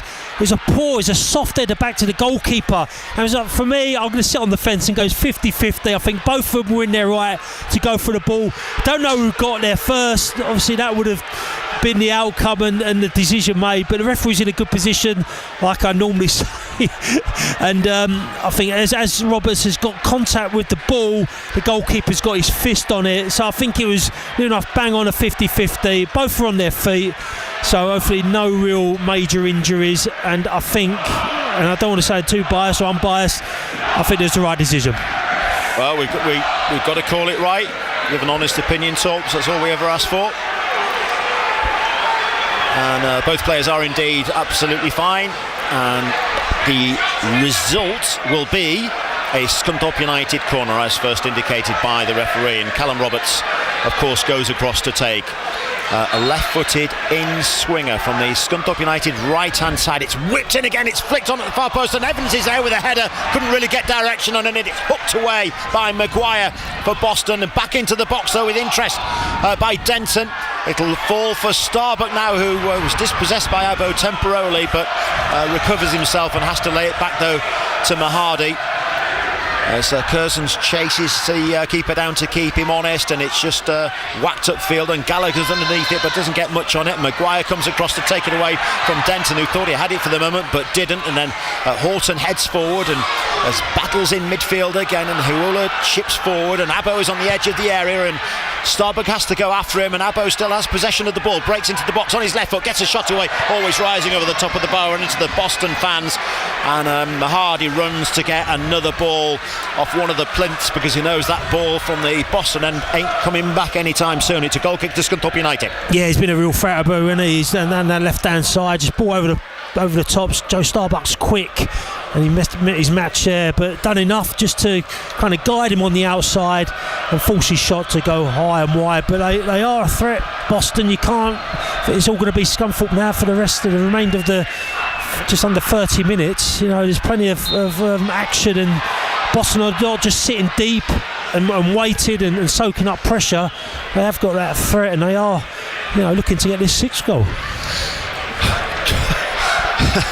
It's not funny to say that, is it? But, no, but it is something they could do. You could see it, unfortunately. Equally, it's become such an open game, you could see the Iron getting something the other end. They hit the post early in the second half. They've had a couple of half chances, more so I'd suggest with the Whitehall one, whether it was a free kick or not. The one that just came to Will Evans, again, the header was not directed well, to be fair. It was a more difficult chance. It wasn't a clear-cut chance, but the header wasn't directed well from the big centre-back on that occasion. But chances are half chances for the Iron, but it's the visiting side, Boston, who've got the only goal of the second half, making it 5-2 to the visiting side. Here's Whitehall, little flicked header from him. Didn't really have a lot to do with that, rather aimless ball, to be honest with you, and Boston clear away. Then it's picked up by Horton, who controls and then hacks it forward again. Not much in that for the Iron, and once more Beeston having to do something similar. That might be better though if Roberts is onside. It looks like he is. No flag inside of the area. Roberts goes down. That has to be the penalty, and it is a penalty. It's the second of the game for Scunthorpe United. Roberts brought down, clearly a penalty, no question whatsoever, and no hesitation from Richard Aspinall. And Scunthorpe United and Danny Whitehall have a chance to pull another goal back in this incredible game of football at the Attis Arena. Yeah, done well, Roberts. It was a ball, eye-hopeful ball over the top, but awkward because it bounced awkwardly. Roberts managed to get in front of the defender. He was on to goal, but even though he was like bouncing and he didn't really have it under control, the defender just got the wrong side and just pulled him down, and it was a penalty, and it'd be interesting to see. It looks like Roberts is taking this one. Yeah, Whitehall was holding the ball, just patting down the penalty spot, and then gives it to his captain. So Whitehall scored a penalty at the end of the first half. Can the Iron captain get his second of the game, and the Iron's second penalty of the game? Roberts steps up, left-footed, and scores, no question. Sends the keeper the wrong way. And in this most improbable, incredible of games at Glanford Park, the Iron maybe, just maybe, are back in it again. It's Scunthorpe United 3, Boston United 5. Yeah, what a game! What a game for goals. You don't often see this, and especially here when I've been doing this commentating for 18 months or so, and I've never seen anything like this with the goals and the chances. It could have easily been 8-8. The amount of chances that both teams have created. See, Boston have taken their chances more than Scunthorpe, but it's definitely game on now. 5-3 and 20 minutes to go. So, you know, this is going to be. Scunthorpe will have to go for it now. I think sometimes you're in this situation and you think, oh, I don't want to concede and make it embarrassing. 6-6, 6-2, 7-2, 5-3 now, and it is game on. This next goal is going to be really crucial. It is. Roberts penalised on the far side. The Iron have made a substitution. Carlton Ubazonu has come on. Zane Westbrook has made way. Andy Butler having a go at it. There's no other choice at 5-3 down with 66 minutes on the clock, Torps, I don't think, is there? No, and especially that goal now, because sometimes you just, like you say, you don't want to get beat. You don't want to get beat heavily, and then you kind of, that has an impact kind of psychologically, and your confidence goes. So they just need to be mindful. But if they get the next goal, then that changes it again. Boston could be on the back foot, but it's all buts, ifs and maybes that we spoke about before when it was 4-1 down. Yeah. Well, here come Boston with Maguire into the feet of Hiwula, and the keeper does really well. Mahadi comes out and makes the block. That was a fabulous save. Great anticipation from Rory Mahadi. Hiwula was through on goal. He looked favourite, and the Scunthorpe United keeper has saved a certain goal. It is, though, a corner kick to the visiting side. Yeah, great ball and great run, and it looked like he was going in and was kind of directly on the angle of that, and Mahadi stuck out his leg. And it just drifted wide of the far post, but again, you know, that's another real golden opportunity for Boston. And this is where, so open. Sorry, Torps. This is where the Iron have had problems all afternoon. Set pieces. Boston have been very good at them. The Iron have been very poor at defending. This one's played short from the corner, actually. And two Iron players around the ball, but still can't get to it.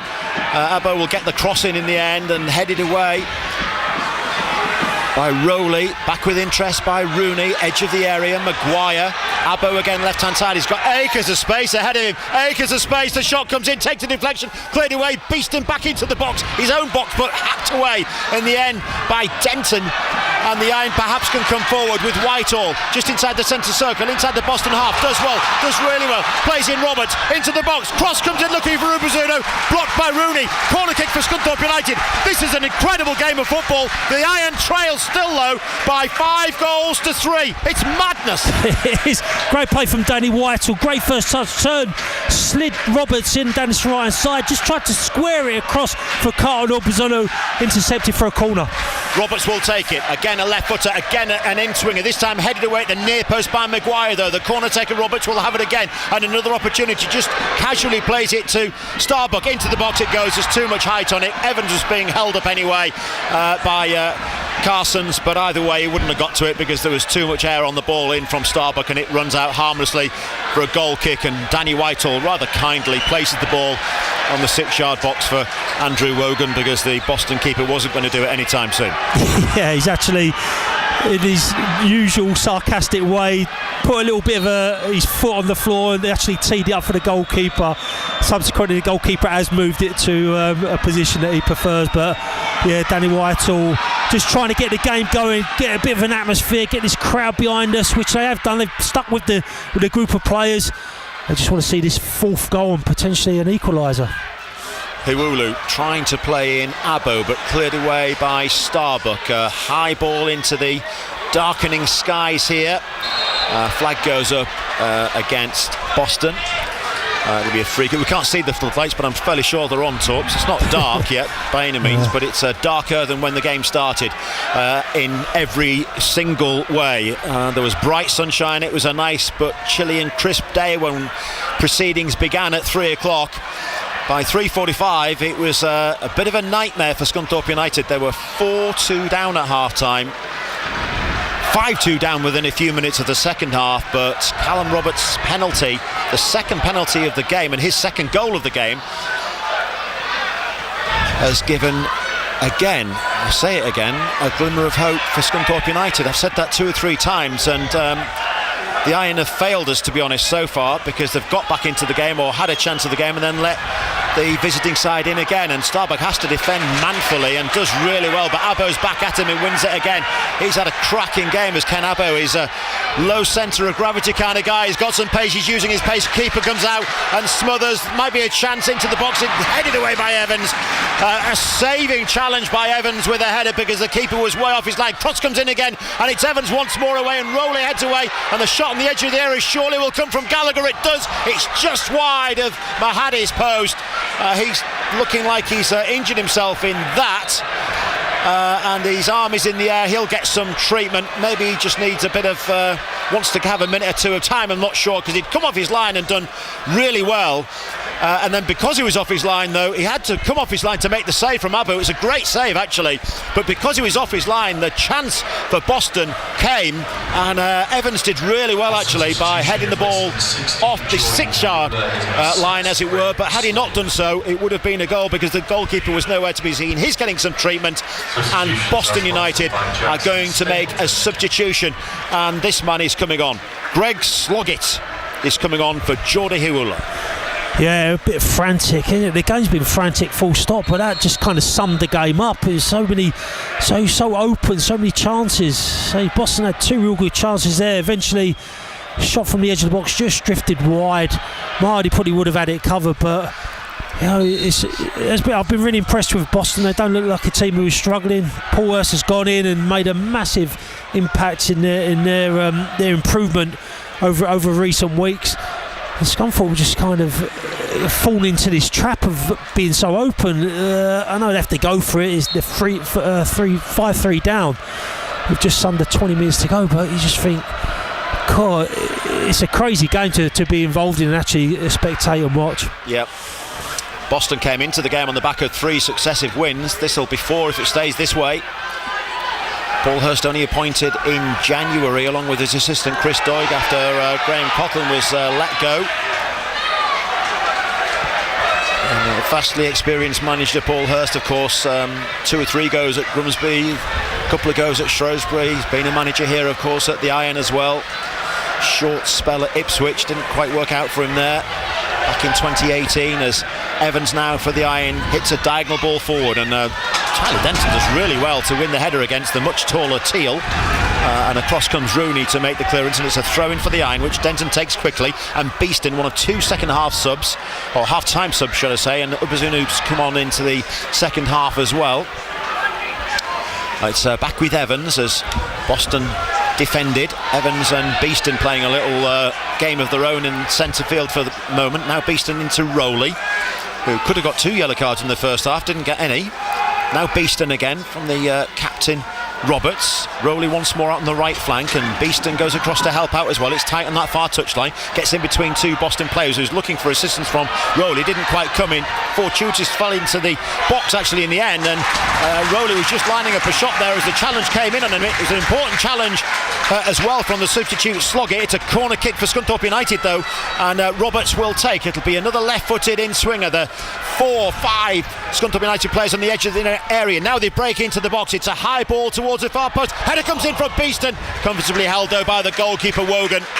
It was a decent ball in, and Beeston got a firm enough header on it, but just not enough power. There was no pace on the ball really, and it was easy enough for the goalkeeper. Yeah, it's a good little bit of movement from Alfie Beeston. Good ball in from Roberts, which you expect. Free header just around level with the far post, about 6 yards out. Got a contact, but couldn't generate the neck muscles and get the power to really trouble the goalkeeper.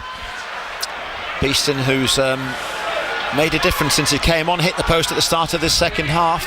74 and a bit minutes played here. It remains Scunthorpe United 3, Boston United 5. We're live on BBC Radio Humberside Sport as Beeston whips one out to the right side there. It's headed away with interest by Carson, and it's a throw on the far side for Scunthorpe United. Rugby League coming for you later from about 5:25, 5:30, something around there. We'll cross to, well, definitely by 5:30 because that's when it kicks off. Hull FC in action, full match commentary from Richard Stead at the team and the team across at the MKM Stadium, the first Super League game of Hull FC's season. You'll hear it all on BBC Radio Humberside.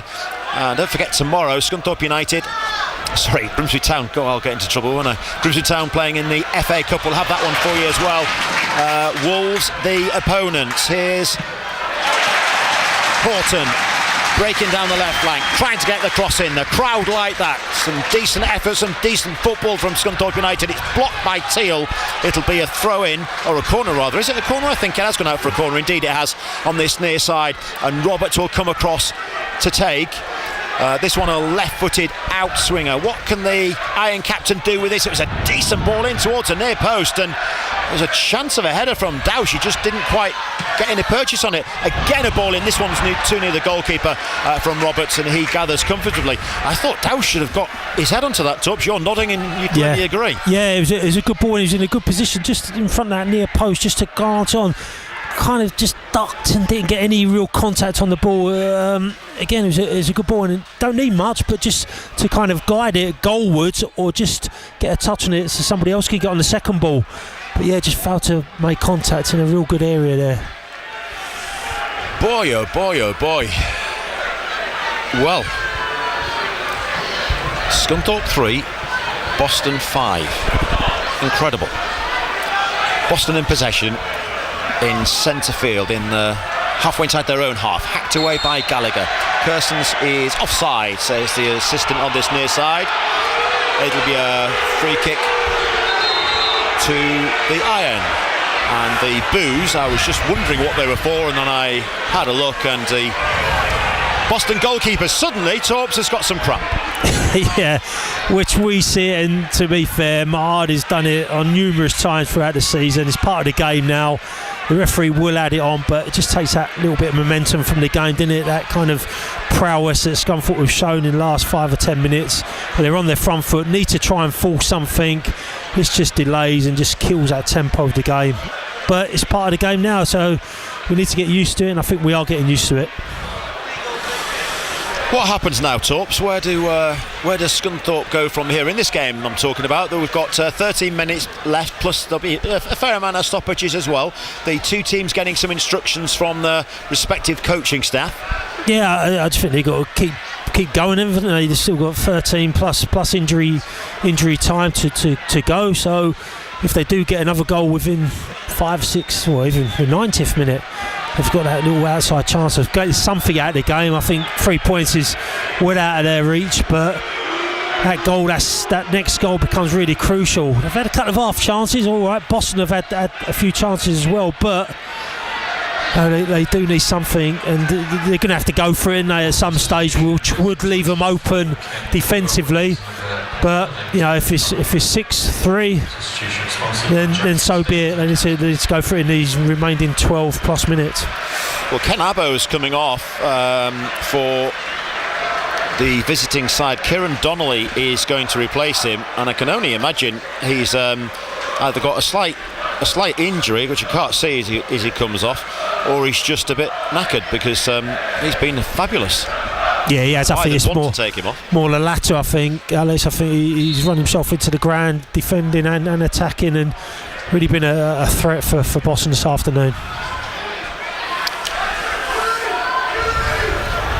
Starbuck tries to work it forward, but only finds an amber shirt, specifically in the form of Jamie Grimes, who clears away upfield. It's all the way back with the Iron goalkeeper Mahadi, and then Denton, Horton, with a rather loose ball, and in centre field, Rowley makes the challenge and makes the foul. It'll be a free kick given away for the challenge on Jordan Richards. Boston not in a rush to take it, as you could imagine. Yeah, they are starting to push their full backs on now. Scunthorpe really have to go for it. Both sides, Joe Starbuck and Tyler Denton, are really pushed on when Scunthorpe were in possession, trying to create something, to make something happen.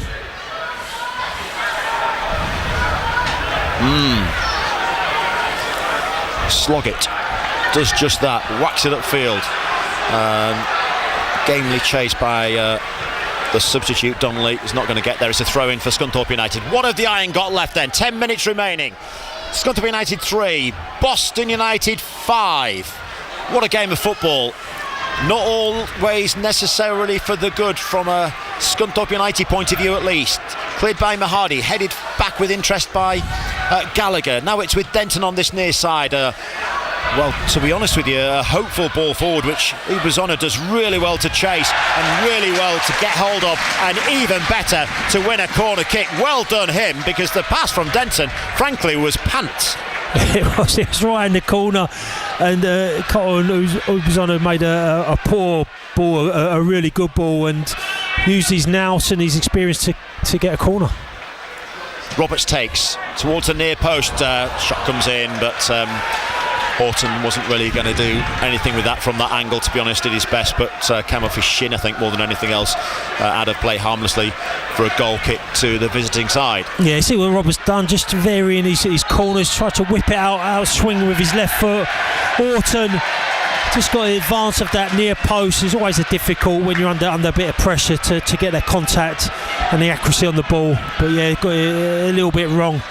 I went to safety and just killing those seconds down, and Boston taking their time, using game management as they do nowadays, and we've seen it. Scunthorpe have done it previously.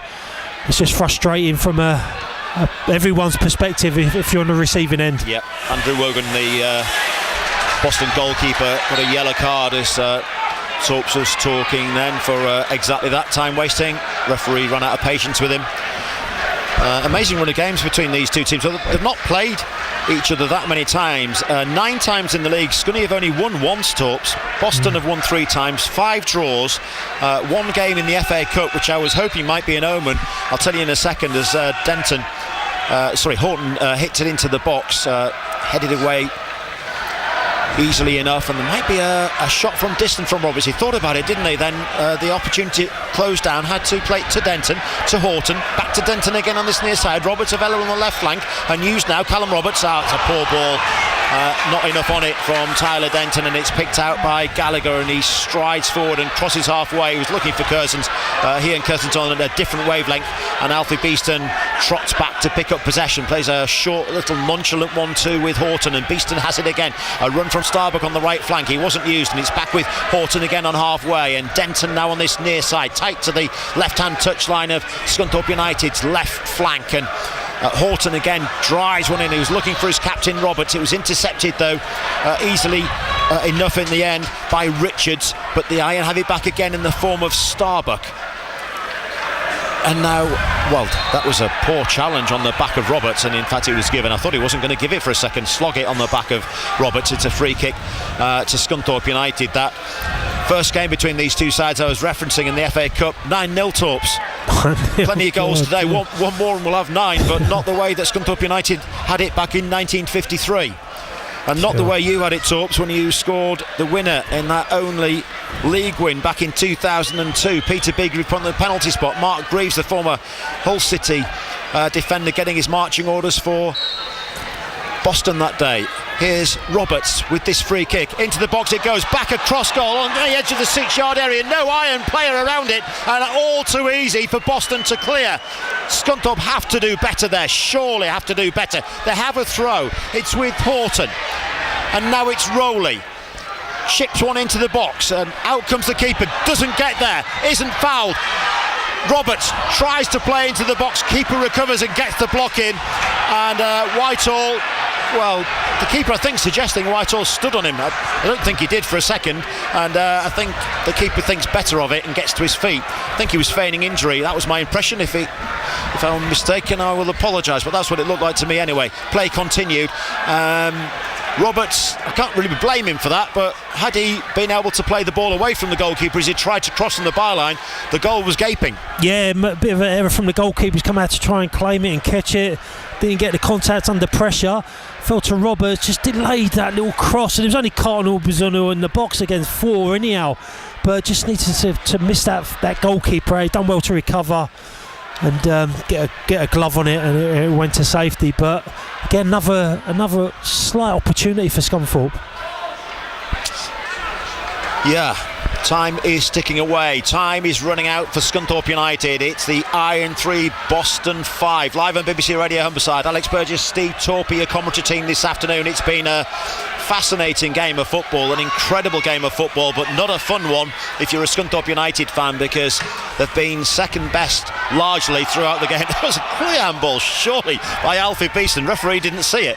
Wasn't it a handball? It looked like it, didn't it? Anyway, play continues. It's back with the visiting side though, and it's Sloggett who plays it forward to his fellow sub Donnelly.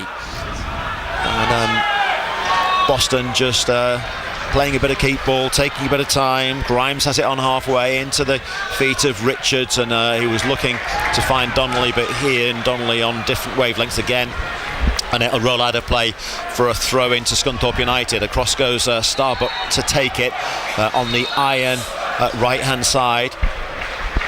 It's midway inside the Scunny half, and Tyler Denton is going to get a yellow card here. I don't know what for, I can only assume it's something he said. He looks to the sidelines to ask the question, but the referee just stopped play for a moment. The throw-in hasn't yet been taken, and he has given Tyler Denton a yellow card, and rather comically drops the yellow card in the centre circle, and has to trot back to recover it. Tubbs, I didn't see anything there. I can only assume he said something. Bringing in a second, because here's Maguire trying to work something for Boston United.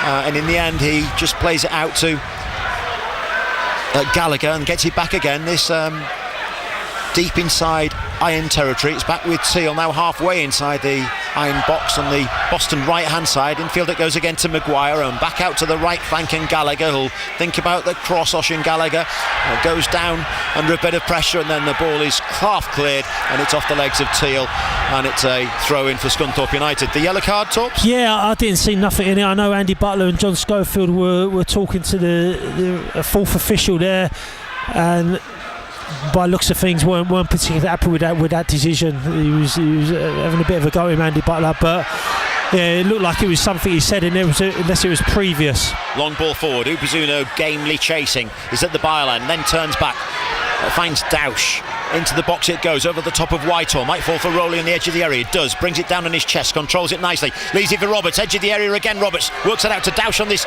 near side. Angle of the box right hand side. Just inside the box. Lays it back out to Denton.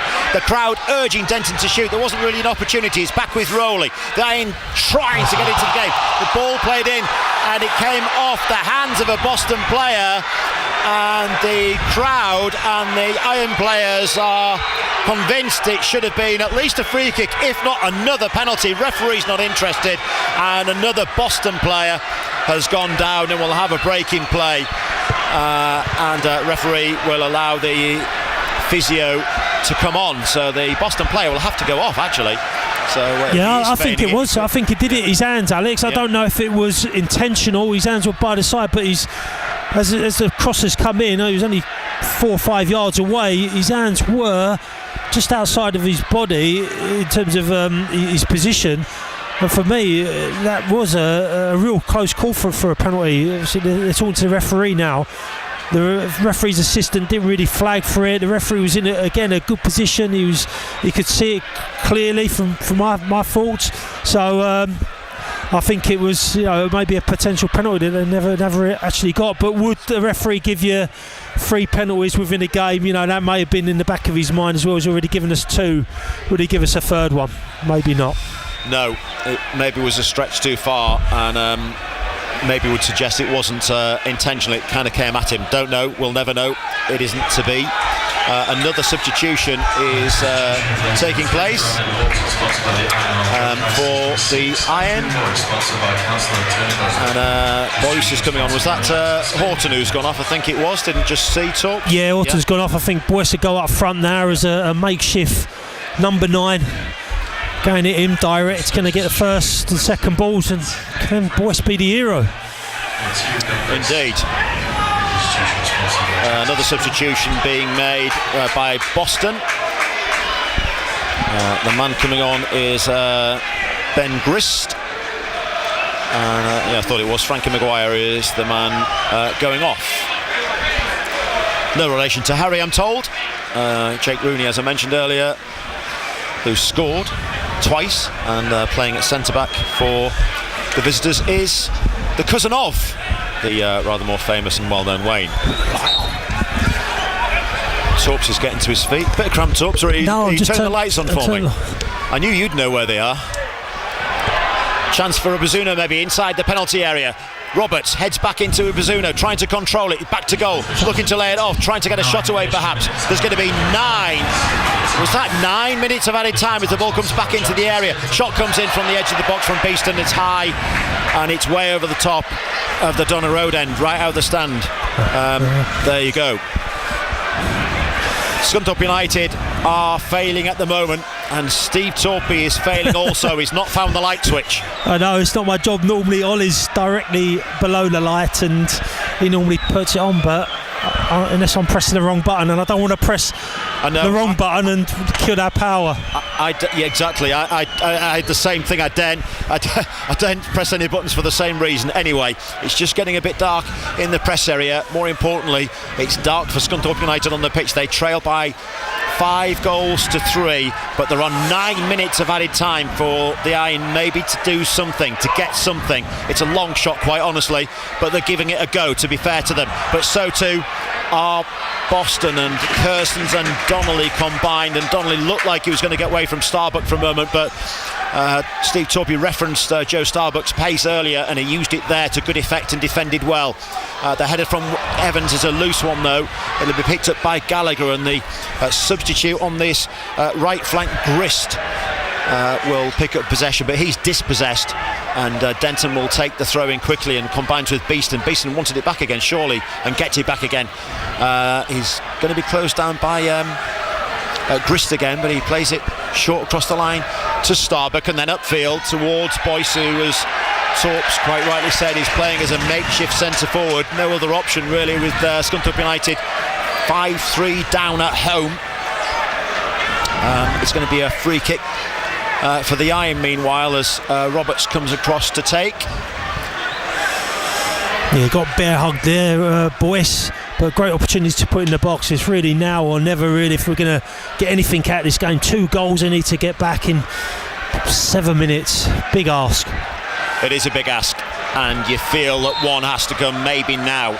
Roberts with the free kick, into the box it goes. There's not enough air on that, easily headed away, and then the clearance completed by Curson, the left back, who scored probably Matty Carson, the goal of the game, probably, as Whitehall tries one from the edge of the area. That would have been decent as well, but always rising and never really troubling.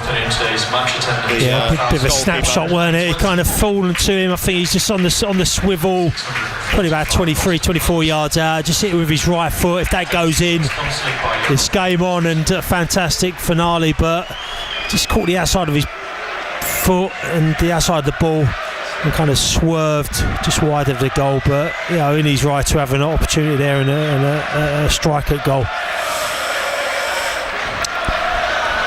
These two sides met in the playoffs, of course, a couple of seasons ago. Beeston has it for the Iron.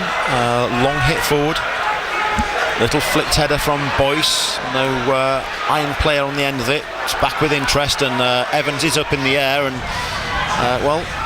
he just about won the header, but he did jump with his hands up, and the substitute Donnelly wasn't overly happy with that. Evans shrugged him off and told him to get up, and it's the big centre-back who has it again now for the Iron. Just lays it back to his goalkeeper. Mahadi hits one high upfield. Again, Boyce the target, wins the header well. Back after injury.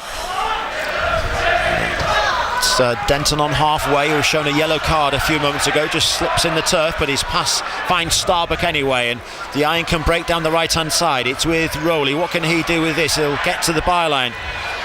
And got to the byline. It was Roberts, I beg his pardon. Got to the byline and then, just ran out of play rather. And it goes out of play for a goal kick. So Boston United, who lead here by 5-3. 4 of their goals coming in the first half. 2 of Scunthorpe United's goals coming in the first half. One apiece in the second half. We'll hear from Andy Butler after the game. I can't tell you exactly how quickly we'll hear from Andy Butler. He'll either not want to be in the dressing room and come and talk to us quickly, or we might be waiting quite a while. I suspect Steve Torpey the latter. Yeah, I presume so. Just he really picked the bones out of this performance, and the goals in particular, because some of the defending has been really poor. Boyce tried to find Ubazano, almost did as well. Intercepted though by Grimes, and he clears away. But a rearguard action from Boston for the moment. They're just sitting back, but they can do. The 5-3 ahead. Out to the Iron right flank. It's with the captain Roberts again. A decent ball in, but Grimes once more with the header away. The clearance completed up towards Donnelly on halfway. Evans is there ahead of him, and Evans shoves him off, and that was, unfortunately for Will Evans, a free kick. He won the header, but he just shoved Donnelly to the ground. He's not happy with the decision, but it was a free kick, and Boston obviously will take time over it. There are 3 minutes of the 9 that the referee added remaining. Yeah, I think he'd be perplexed, Andy Butler. He'll look back at this game, and no one see this coming. It's been really pretty tight in terms of goals conceded. They've not conceded, I can't remember the last time they conceded 5, especially at home. That'd be one for the statisticians to pull out, but it'd be disappointed. But then they got Rochdale on Tuesday, so can't dwell too much on this performance. Hopefully it's a one-off, put it to bed. Sometimes you just got to move on, and move on quickly. Yeah, it will be if it remains this way. Only the 5th league defeat of the season for the Iron. 17 wins, but no consolation, I appreciate, at the moment, for any Iron fan listening or here watching.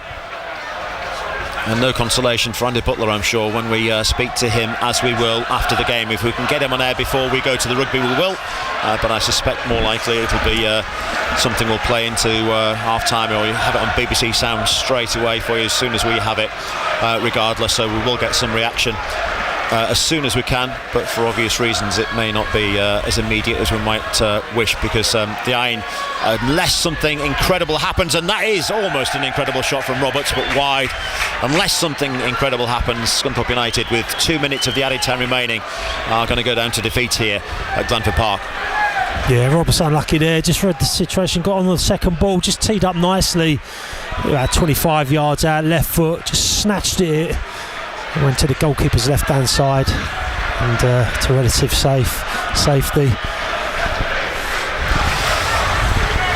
So a goal kick for Boston United, whose fans behind Rory Mahadi's goal are jubilant, you'd expect them to be. And they're on the attack with Kirstens on the edge of the area. He beats Denton. It might be 6. Oh, goodness me, it is. Oh, goodness me. It is 6 for Boston United. And a bad day just got even worse. Tom Kirstens scores again. We're in added time at Glanford Park, and it's a scoreboard and a scoreline that Scunthorpe United fans will not want to hear. It's the Iron 3, Boston 6. Yeah, and that was just so easy again, just down the middle of the pitch, just opportunities, and he just got round, and Mahadi's tried to narrow the angle and he just placed it down the side of his right hand side and into the empty net, but far too easy again. And that's been the story of this game.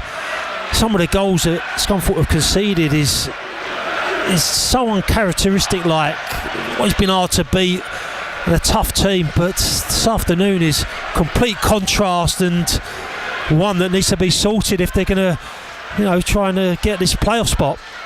A hat-trick for Tom Kirstens for Boston United on a sorry afternoon for Scunthorpe United.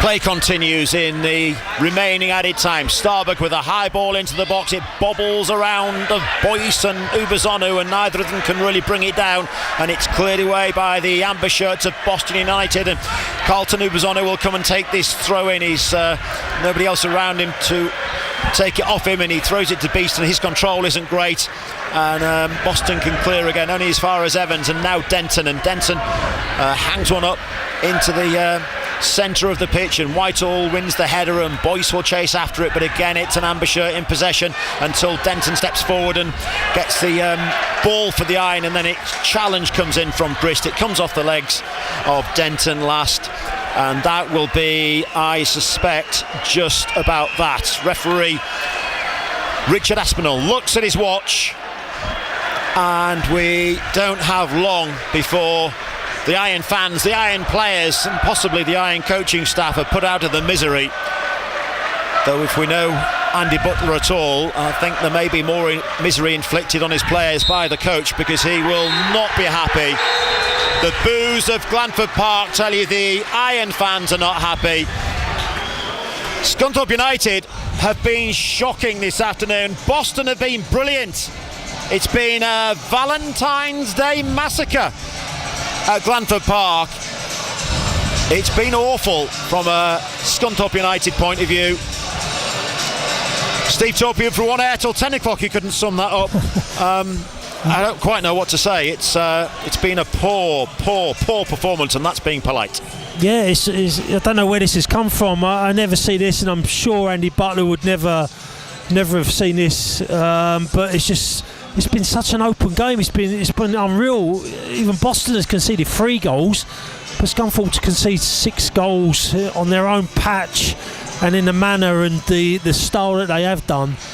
I'm baffled by it. It was so open and so easy for Boston to score these goals. I'm really kind of lost for words, because normally there's a reason and kind of can see it happening. But this afternoon, it's just I think the half-time scoreline 4-2 was a bit of a shock, but the final score, I know Scunthorpe have got to go for it eventually, but that last goal weren't Scunthorpe going for it. They got so opened up, and it was so easy, and it could have been more. The scoreline could have easily been 10-6. Easy Boston had chances. Scunthorpe had some good chances at the post. But yeah, Andy Butler has to get over this game and put it to bed, because they've got a massive game against Rochdale on Tuesday. It's been a 9-goal thriller, but not if you're a Scunthorpe United fan. It started 7 minutes in with Tom Kerson's headed goal. Then a cracker, to be fair to him. Matty Carson, right-footed, top corner, no chance for Mahadi.